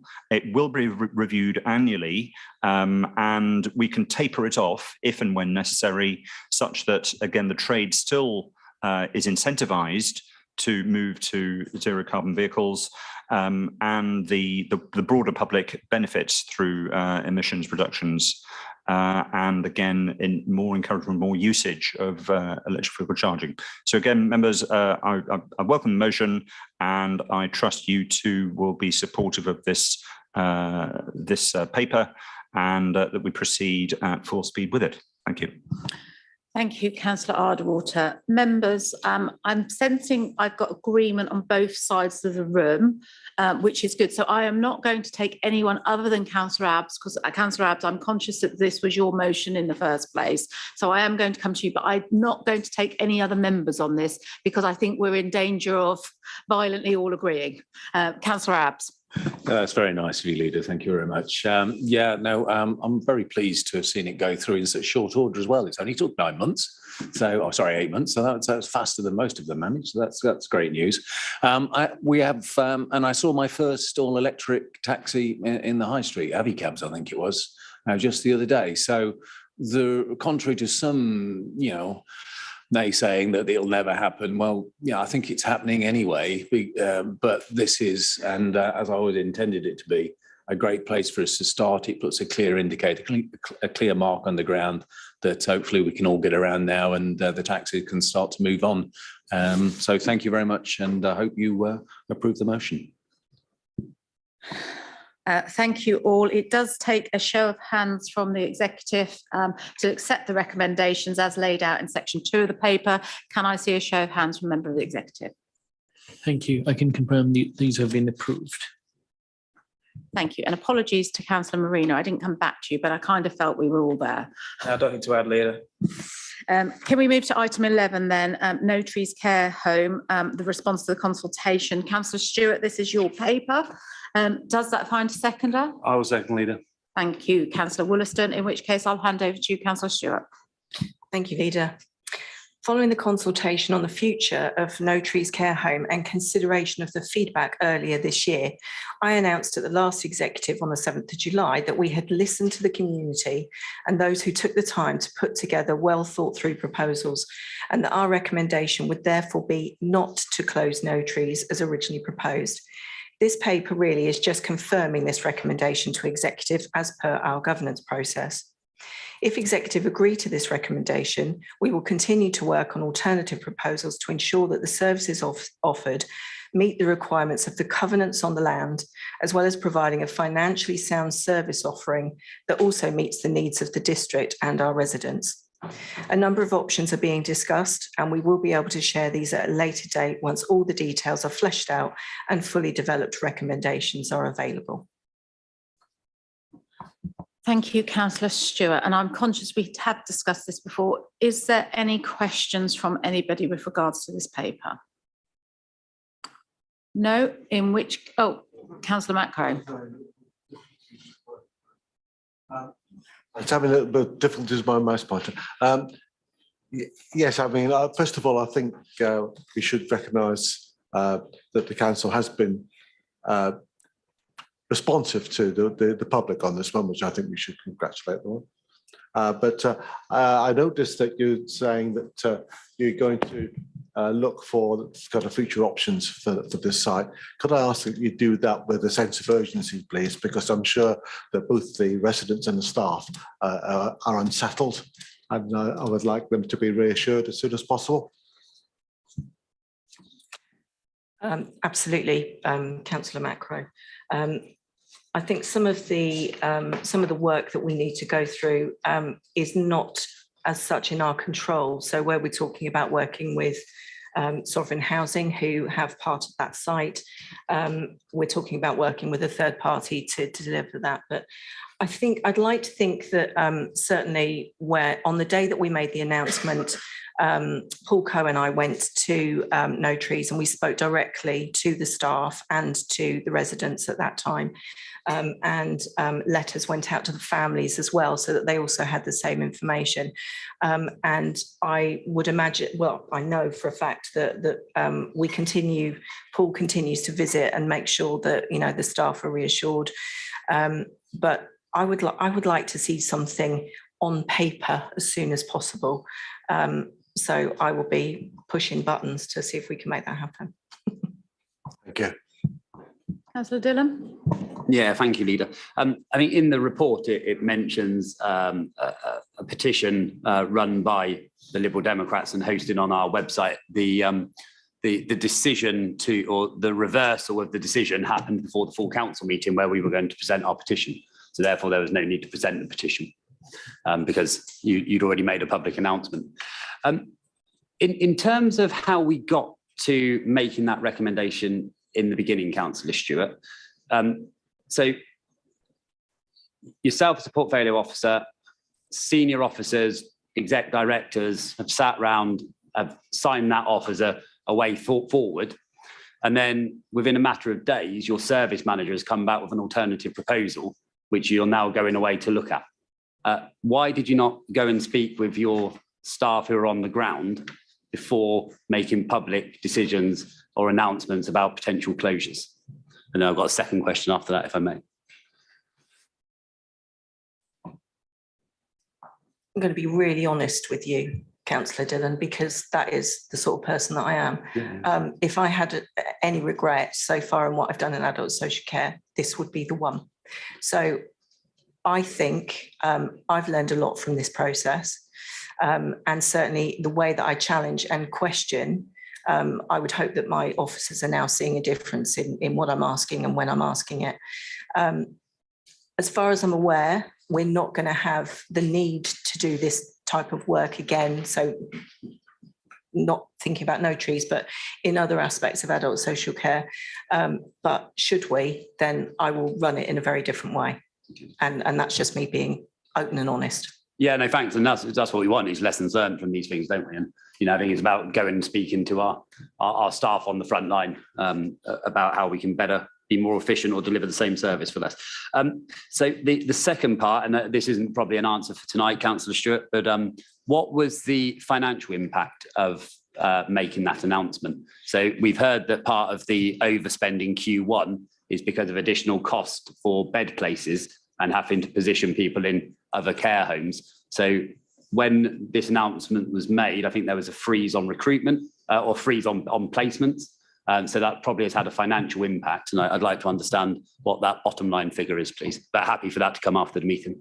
I was going to say, I really can't give you that off the top of my head, and I don't want to put Andy on the spot either. We'll come back to you on that one. Okay, members, you have recommendations laid out in section 2 of the report, 2.1. There's A to E there. I don't intend to read them all out, but can I see a show of physical hands if you are happy to accept those recommendations? Thank you. I can confirm the recommendations have been approved. Okay, we're staying with Councillor Stewart for our item 12 this evening, which is the adult social care preparations for CQC inspection. And I believe, Councillor Bowick, that you're going to be seconding this. Is that correct? I will, Chair, Leader. Thank you. Over to you, Councillor Stewart. I've had to take my glasses off so I can read. I don't know what that says about anything. Need to adjust the typeface, I think. So this paper is actually what I would call an early warning flag to highlight the potential financial implications of the Health and Care Act 2022, establishing a new duty for the Care Quality Commission. This is a bit of a mouthful, but to independently review and assess the performance of local authorities in delivering their adult social care core functions. So this is something brand new. The details within it are an indicator only at this stage and have been developed as a result of self-assessment work by a task and finish group across our services, as well as collaboration with neighbouring authorities. It's not yet known when this new framework might be implemented, but we need to be prepared, especially in terms of any budget requirements there may be for 23-24, as we've been talking about increases in expenditure just this evening. Of course, we're always committed to improvement of our services to ensure our residents are getting the appropriate care to meet their needs, but we don't always get it right.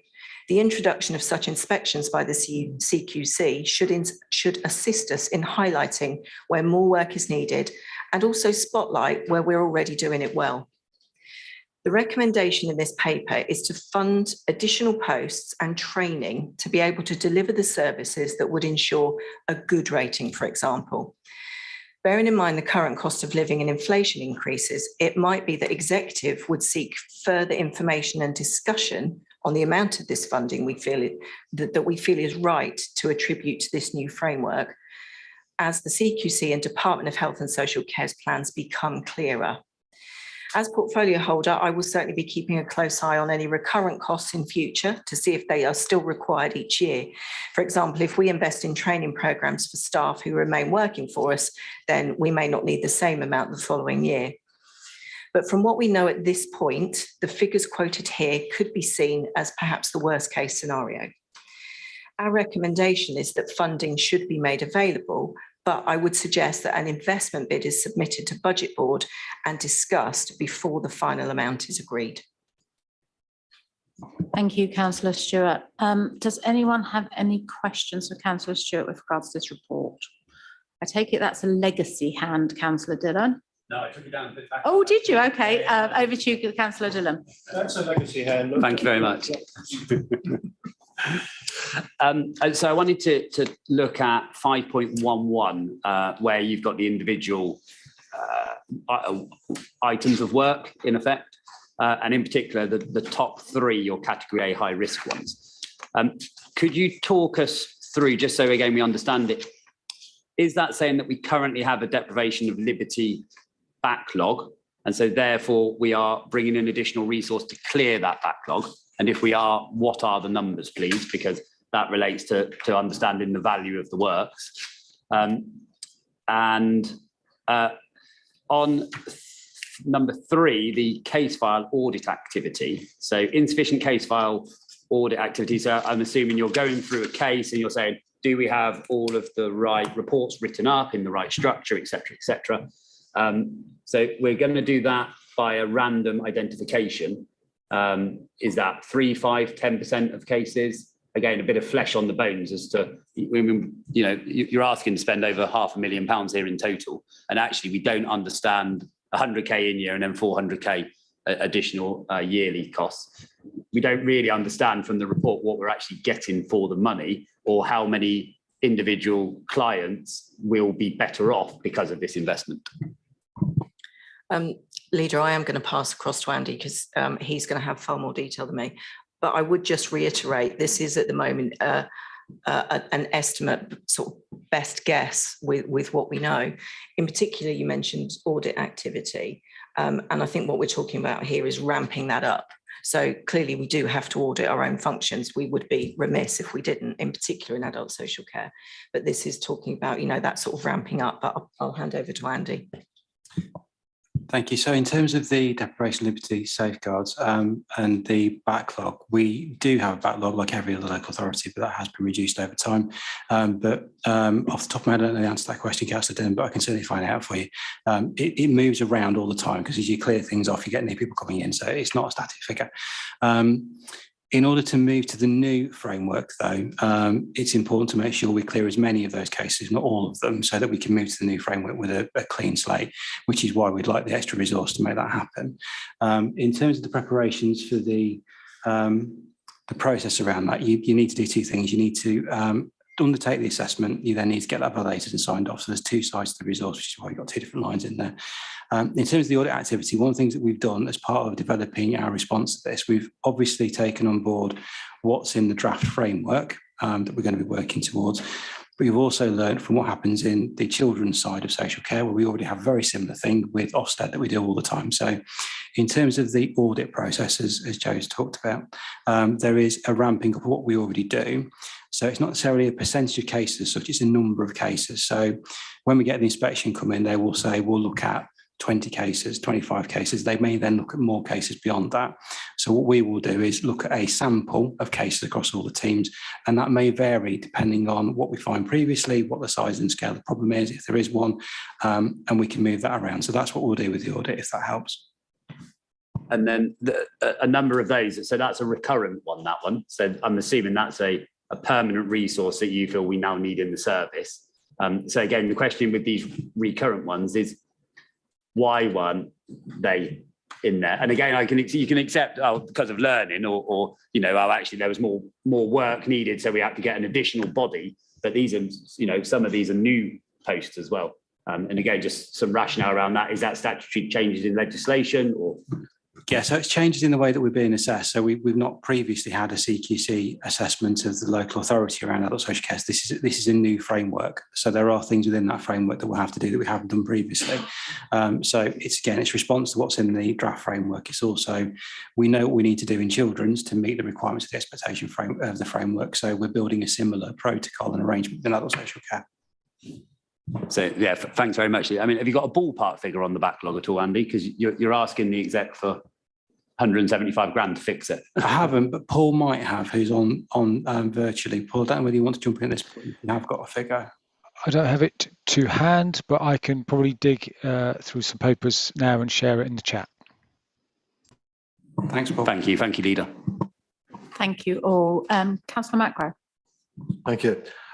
Yes, I was particularly concerned about this issue with backlogs on deprivation of liberty for what it's doing, basically, with depriving people of liberty for their own safety, but the depriving of liberty nonetheless. So I think it's something we really need to concentrate on. Also, on the audit of case files, many years ago when I was opposition spokesman for children's services, I do remember there was an issue with case files not being kept up to date usually for the good reason, or not good reason, but the understandable reason that social workers want to get on with the job of looking after children rather than writing pieces of paper. And there were all sorts of issues with the computer system. So I think that's a very important thing, not just for the inspection, but for the ongoing safety of the service. Thank you. I would say completely agree. And in particular, the devil's in the detail with paperwork. Nobody wants to do paperwork really, do they? But absolutely essential. And I think if anything, what I'm expecting from this new framework, it is about really sharpening focus on those sorts of things and really making sure that people understand the importance, as you've just described, on making sure that we get the paperwork right as well. Thank you. Thank you, everybody. I don't see any other indications. So members of executive, the recommendation is in point 2, and it's to invest into this area. And I think that leaves it generally that we can do that further scrutiny that Councillor Stewart has advised us all of. So can I see a show of hands if you're happy to accept that recommendation? Thank you. I can confirm it's been approved. Thank you, Councillor Stewart. Can we move therefore to item 13 on the agenda? Now, this is the agency and temporary staff managed service contract. I will just remind you that this has 2 parts to it. So there is a part 1 paper and there is a part 2 paper, and this is part and parcel of the procurement process. So can I just remind members to be mindful of not coming into part 2 in part 1. Over to you, Councillor McKinnon. Thank you very much indeed, Leader. Yeah, as you say, so the precise value and details of the contract will be discussed in part 2.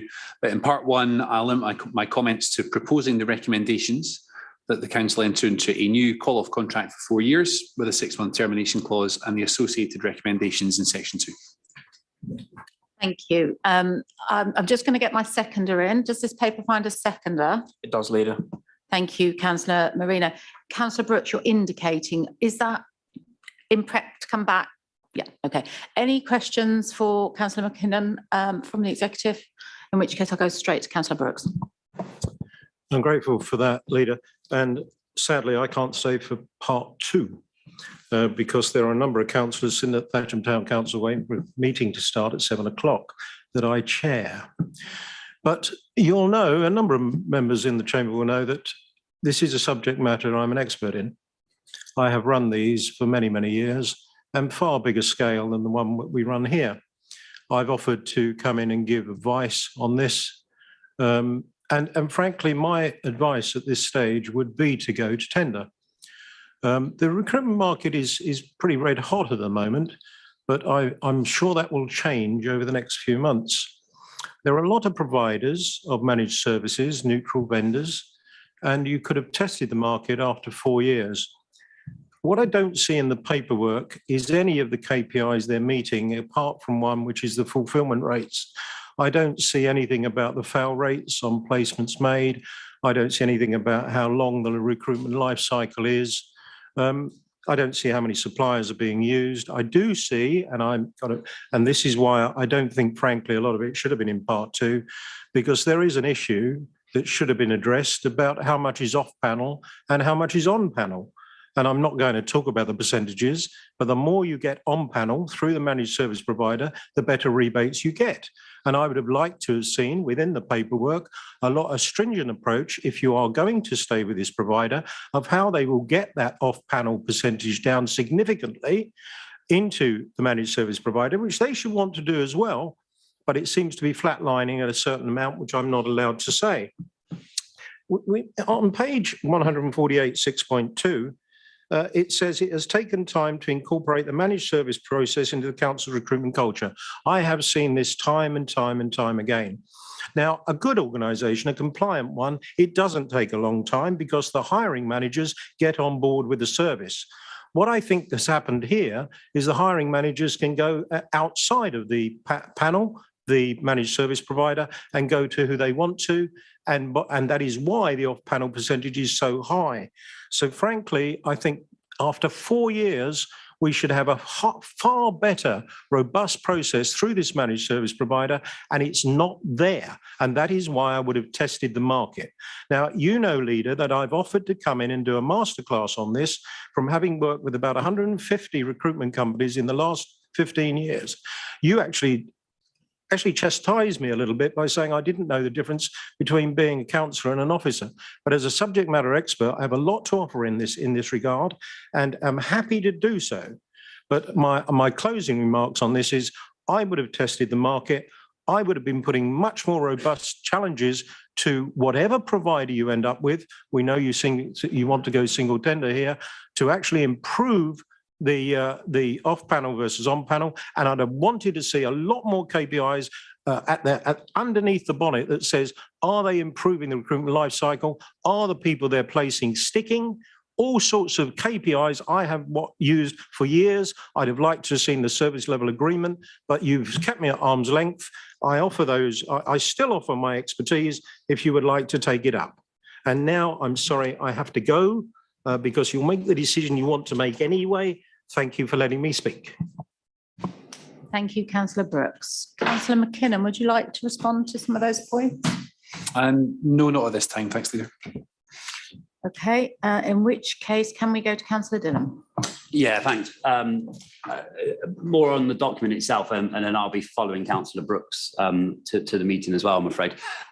On page 3, under risk management, it says, so it talks about rejoining the contract. It says, at this point, recruitment agencies that are part of the supply chain will have the opportunity to renegotiate their margins and terms or opt out of the contract, meaning our supply chain conditions may change. I would just hazard that isn't that a financial risk if the margins can change and it hasn't been called out in the financial risks impact assessment? Joseph. Yes, I suppose, I mean, there is a potential financial risk. I mean, it could go the other way as well. But I mean, it is highlighted there in the risk management section, but I think it's a fair point, Councillor. Thank you, Leader, and apologies. Okay, thank you, Councillor Dillon. Councillor Abbs. Yeah, thanks very much, Leader. IR35 is the bit I really want to bring into this conversation. And it's really looking for assurance that we're not doing ourselves a disservice here. Sorry, I need to explain a little bit. So apologies for that, but otherwise it won't. I don't think you do. I think we can go straight to the actual question because I think we had this conversation before. So You've had it, yeah. My concern is one of if as a body decide whether someone is IR35 or not, a lot of companies that make the decision say, right, well, we think you are, doesn't matter whether the contractor thinks they are not, they push them off into a service contract provider, and that basically their rate doesn't change, but their markup of the service provider goes on top, and all of a sudden we're paying more for basically the same service for a decision we made. And I'm just really wanting to be sure that we're not following that kind of process, that we're listening to those contractors who are saying, actually, I'm not IR35, I do X, Y, and Z as well. Councillor McKinnon. Thanks, Leader. The use of this managed service contracts makes it more likely, not less, that the council and the contractors will be IR35 compliant. Thank you. No, I got the bit about being compliant because they become effectively zero-hour contractors. So, if you use an external service, you go on to effect. I've got personal experience on this. Become a zero hours contract. You are a PAYE. Of course, the IR3 issue goes away, but the cost to the council doesn't go away. It can potentially going up, and it's the cost to the council. Okay, I'm going to go to Councillor, to Executive Director Joseph Holmes. Yeah. Through Councillor Doherty. So yes. It's a fair point around IR35, there are additional costs there, but by being part of the commensurate contract, that does provide a much greater level of protection around ensuring where people are inside IR35, we pay them through exactly like that. There is a clear test there that we have to apply, and having commensurate gives us a much greater level of consistency, which should remove some of those additional costs which you are articulating through there. Now, if we go through getting consultants for a different piece of work, then essentially they are outside IR35, and there are some there is a secondary factor in that the real specialists who are in the industry that we might want to contract actually go, I ain't going to go working through an agency, and they go and retire and disappear. It's one of the reasons we're seeing a shortage in certain areas, because they're just not bothering anymore. And of course, they've earned enough in their lifetimes to have that privilege. Okay, thank you. And members of the executive, the recommendations are laid out. Oh, no, we're not doing this now. Apologies. I won't be doing this till part 2. So in which case we can move forward to item 14, and that is members' questions. I'd like to thank all the members that have submitted those questions. Your question will appear on screen and will be answered by the relevant portfolio holder. You'll then be given the opportunity to ask a supplementary question, but please remember that this is to clarify the response provided and not introduce new business. In accordance with 5.12.9 of the Constitution, where questioners have more than one question, only their first question will be answered, and if there's time, we'll come back. Please note that there is a time limit, and if your question has not been answered in that time limit, you'll receive a written response. Also, if you're not present here, you will also receive a written response. Councillor Richard Sumner, would you like to answer the first question to Councillor Abbs? Indeed, thank you, Leader, and thank you, Councillor Abbs, for your question. I do hope you mean increased use by dogs, not residents. I will state that up front. Approximately 33% of the population own a dog. Increase in dog waste bin collections would mean asking some 67% of our population to subsidise dog ownership, essentially by footing the additional expense. Now that, to me, seems unfair, ludicrous. Pick your word, it doesn't seem right.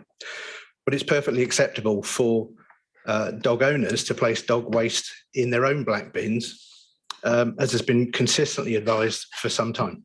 Do you have a supplementary? Yeah, I'm quite surprised at that answer, because I have talked to the officers in between, because I sent this question a long time ago. So, and I thought we were taking actions to address this, but you've not answered that question. So my supplementary is, what could it be? No, actually, I haven't got one. No, it's all right, thanks. I've just withdrawn it. Okay, thank you both. Can we move on then to question B on tonight's agenda, which is Councillor Vickers to Councillor Sumner. Thank you, Leader. Thank you, Councillor Vickers. Thames Water, do you have a supplementary? Well, if it's Thames Water, can we please consider applying to their surface water drainage programme funding so that we can help deal with the problem which is affecting our own site and lots of others in Newby Town Centre? Yes, I would say we're like you will know from OSMC recently, there are ongoing conversations with Thames Water anyway, over several topics that sit under them. So we will always look to make sure that the right thing is being done by the right people with the right amount of money provided. Thank you both. Can we move to item C on tonight's agenda, or question C, should I say, which is Councillor Macro to Councillor Sumner. Thank you again, Leader, and thank you, Councillor Macro. Council has tasked the Planning Advisory Group with the production of the local plan review, but it's not a formal decision-making body, as I'm sure you know, that is the Council. Consequently, Planning Advisory Group, PAG for the completeness, Transport Advisory Group, TAG, and EAG, Environment Advisory Group, are private meetings. Attendance, therefore, at those meetings is by invitation of the chairman only. However, members of the PAG have been invited previously and recently to share relevant information with their group members to enable them to give informed feedback to PAG, but on the clear understanding that these private meetings are to be considered as part 2. Do you have a supplementary? Yes, thank you. Yeah, as I said in the question, in the past, members who are affected by these housing allocations have been invited along by the chair, I guess, to these meetings so that they can hear the reasons why those allocations are still in the plan and to provide their input.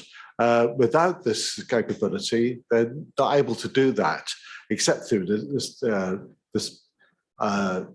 hearsay, shall I say, of passing the comments on to one of the members of PAG until the actual council meeting, in which case it's the deal is done and it's too late. That sounded more like a statement, and actually it was a repeat of the same question, which I think that Councillor Sumner's actually answered, that these are private meetings and it's the invite of chairman, and that other members are able to pass on under part 2. So I'm not going to go there, Councillor Well, I could Sumner. say, would the councillor reconsider, please? Thank you. I would make one other comment before I answer that part, which is I think you're doing a bit of a disservice to members generally to regard it as hearsay. Hearsay to me means it's likely to be full of inaccuracies, and I'm sure that isn't the case, and I'm sure that's not what you meant. It was a poor word to use, I must admit. Yes. As I said, the preferred methodology has been stated, and it's been stated in the PAG meetings. There are occasions where other members can be invited along, and we will take that on consideration as and when. But I am concerned with the level of detail that's gone through, and the depth of conversation that we've all been exposed to in those circles at the moment. There won't necessarily be a level of understanding which will give good contribution to the meetings, and that to me is a concern. Okay, thank you both. Can we move on to question D? This is Councillor Vickers, Martha Vickers, who's online. It's to Councillor Tom Marino. So Councillor Marino, could you answer the question to Councillor Vickers? Leader, I think it's more for Councillor Wollaston. Oh, apologies, you're right. It's wrong in the paper. It is Howard. Thank you, Councillor Vickers. A series of cross-council working groups have been set up by the council, one of which will be looking at what the council can do with partner agencies and the voluntary sector to support residents. Community warm spaces are one such initiative that is under consideration. And in addition, as the leader mentioned at the start of this meeting, the council is also pleased to announce match funding of this £50,000 committed by Green and Common Trust to launch a £100,000 emergency cost of living fund to help charities support those affected by unaffordable hikes in energy prices and double-digit inflation. Do you have a supplementary? Thank you for that, Councillor Wollaston. And yes, and it was good to see one of the council's officers at the meeting that was organised last night to try and get the voluntary agencies together. So thank you to Sean for coming to that. Yes, well, thank you for your answer, and it's good to hear that some thought is going into this. Can I ask that? Obviously, you recognise that the council has a key role here in pulling everything together, and can we make sure that when warm spaces are set up, that the council has a role here in communicating this to the community? Because there's a lot of goodwill out there, a lot of charities wanting to do their best, and the council, do you agree, is crucial in pulling things together and making sure that the information gets out to the people that need to know?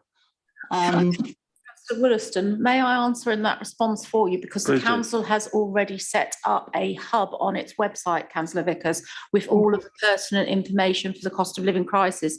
And as and when we have more information, we will be keeping that up to date. So there is already that is in play, Councillor Vickers. So we are making sure that we are able to communicate out, and we have one central resource, and we're looking at what model works best. You might not have heard my conversation at the very start of this meeting, but I would say that yes, our communications here are going to be absolutely key with our residents. I take, sorry, Councillor Wollaston, only the fact that from a Commons point of view, I've been fully involved in that at this moment in time.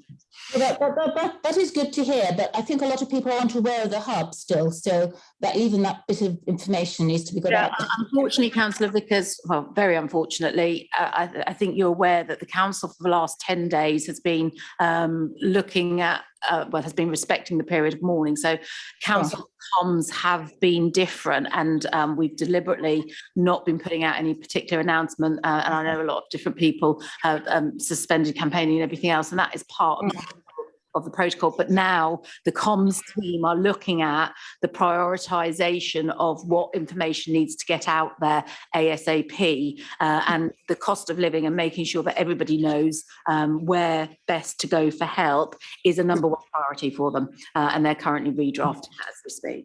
So thank you very much for that full answer. Thank you for that. Can we move to item E on the agenda this evening, which is Councillor Abs to Councillor Sumner? Thank you, Leader. And again, thank you, Councillor Abs. It's an interesting point, this one, and one that has made me revisit some of the information that we've got out there.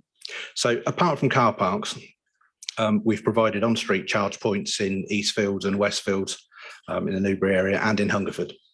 And we're looking to roll out further charge points across the district. What we are looking at also is trialling conduits beneath our footpaths to allow homeowners to charge safely at the roadside without causing a trip hazard to the general public. And I did note the recent press article, which I was horrified at the picture that was on there, in all honesty. What I've also noted, having gone back, is looking at the information that we provide on our website. There's a frequently asked questions. And what it says is, you should do this, you should do this, you should do this. What it doesn't do is say, you should not do this. And I think fundamentally that picture that was in the paper reflects one additional FAQ that is going to be going on that list very shortly. Hopefully that answers your question. Do you have a supplementary? Yeah, thanks very much. You're not aware of the email address ev@westparks.gov.uk that people can send requests for information and consultants. The issue is, I think, and the question really comes down to, when are we going to actually, an FAQ doesn't cut it, by the way, when are we going to come up with some guidance about the possibilities? Because I understand the trialling is actually one location in Speen somewhere.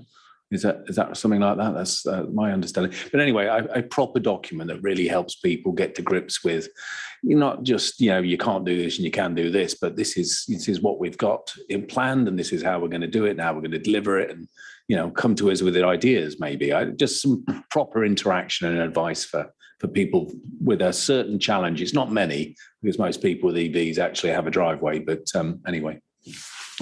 I am aware of the email address, thank you. But what I would say is the website is where the FAQs are. If you're looking at the council website for information, advice, guidance, you will see the FAQs. And I don't understand why anybody would go that far and not read previously provided information. However, as I said, that information needs to be up to date and kept up to date. And that's what we will do. I can't remember offhand where the trial is. You may well be right on that one, but it's, this is something that will constantly be evolving, as you will all too certain, you will be aware of that. So we will continue to discuss it, I'm sure, in TAG, if nothing else. And we are open to the changes that are coming forward in this industry to see whether we can actually implement them successfully in our district. Thank you, Councillor Sumner. I've counted at least 2 or 3 supplementaries there, so thank you for bearing with Councillor Bass. Can we move to the final question this evening, which is Councillor Vickers to Councillor Sumner? Thank you, Leader, and thank you, Councillor Vickers. Good job I went for a comfort break. Progressing the recommendations of this report was always subject to securing funding from DEFRA. This has proved difficult to secure, as the actual flood risk to the London Road properties has been deemed relatively limited.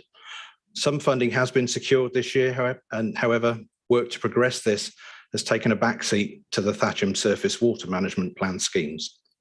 And that's in order that they hit key deadlines associated with that work. I'm more than happy to make sure that officers are asked to keep you updated directly on the progress. Do you have a supplementary? Yes, I did ask for specific information about which of the options is being progressed, and that I haven't had an answer. I'm particularly interested in option 4 because my research in looking at old maps shows that never until LRIE was developed in the 60s was all the water runoff from the town centre required to go into that drain along the London Road properties. And if we could look at ways of what is suggested in option 4, attenuating upstream of that location, then I hope that's the option that we're going for. But can you elaborate on what the proposal is? I can't elaborate, but I'm happy to make sure it's brought up, discussed with officers in the right forum, that we can just have the conversation, push ideas backwards and forwards, comments and views with the people that have the technical know-how included in the conversation. And just you'll Thank see, you Leader, both. that it's a dig at, it is relevant to the LRI redevelopment, all of this, and that's where I'm going. Thank you, Councillor Vickers. Members, we've come to the end of members' questions, so thank you everybody for doing that. Before I move to the next item, I just wanted to say, and it's something I would normally have said at the start of the meeting, but I felt I had enough announcements. I just wanted to put on public record our thanks to our Executive Director for Place, who this will be her last executive meeting, I understand it, before she flies off to new pastures. Fortunately for us, only down the road, so I'm sure we'll still have a good working relationship as Sue Halliwell goes to Bracknell as their new CEO. So congratulations to Sue for that. But can I just thank you on behalf of the members of the executive, and I'm sure all members, for your support since you've been here with us. So it's really very much appreciated.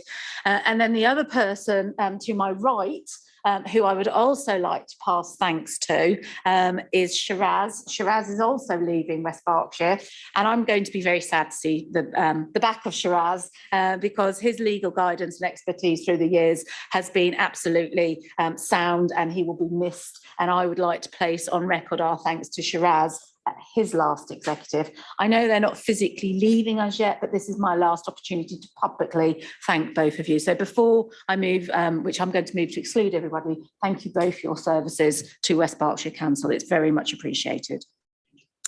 I'm going to move on to item 15, which is the exclusion of press and public. So can I ask members to agree by voting on their Well, I'm not going to vote on our microphones. Can I just ask for members to vote, but with raising their hand, if we're happy to exclude both the press and the public in accordance with Schedule 12A of the Local Government Act 1972? And if we can all just wait one moment until our host confirms that the live recording has stopped.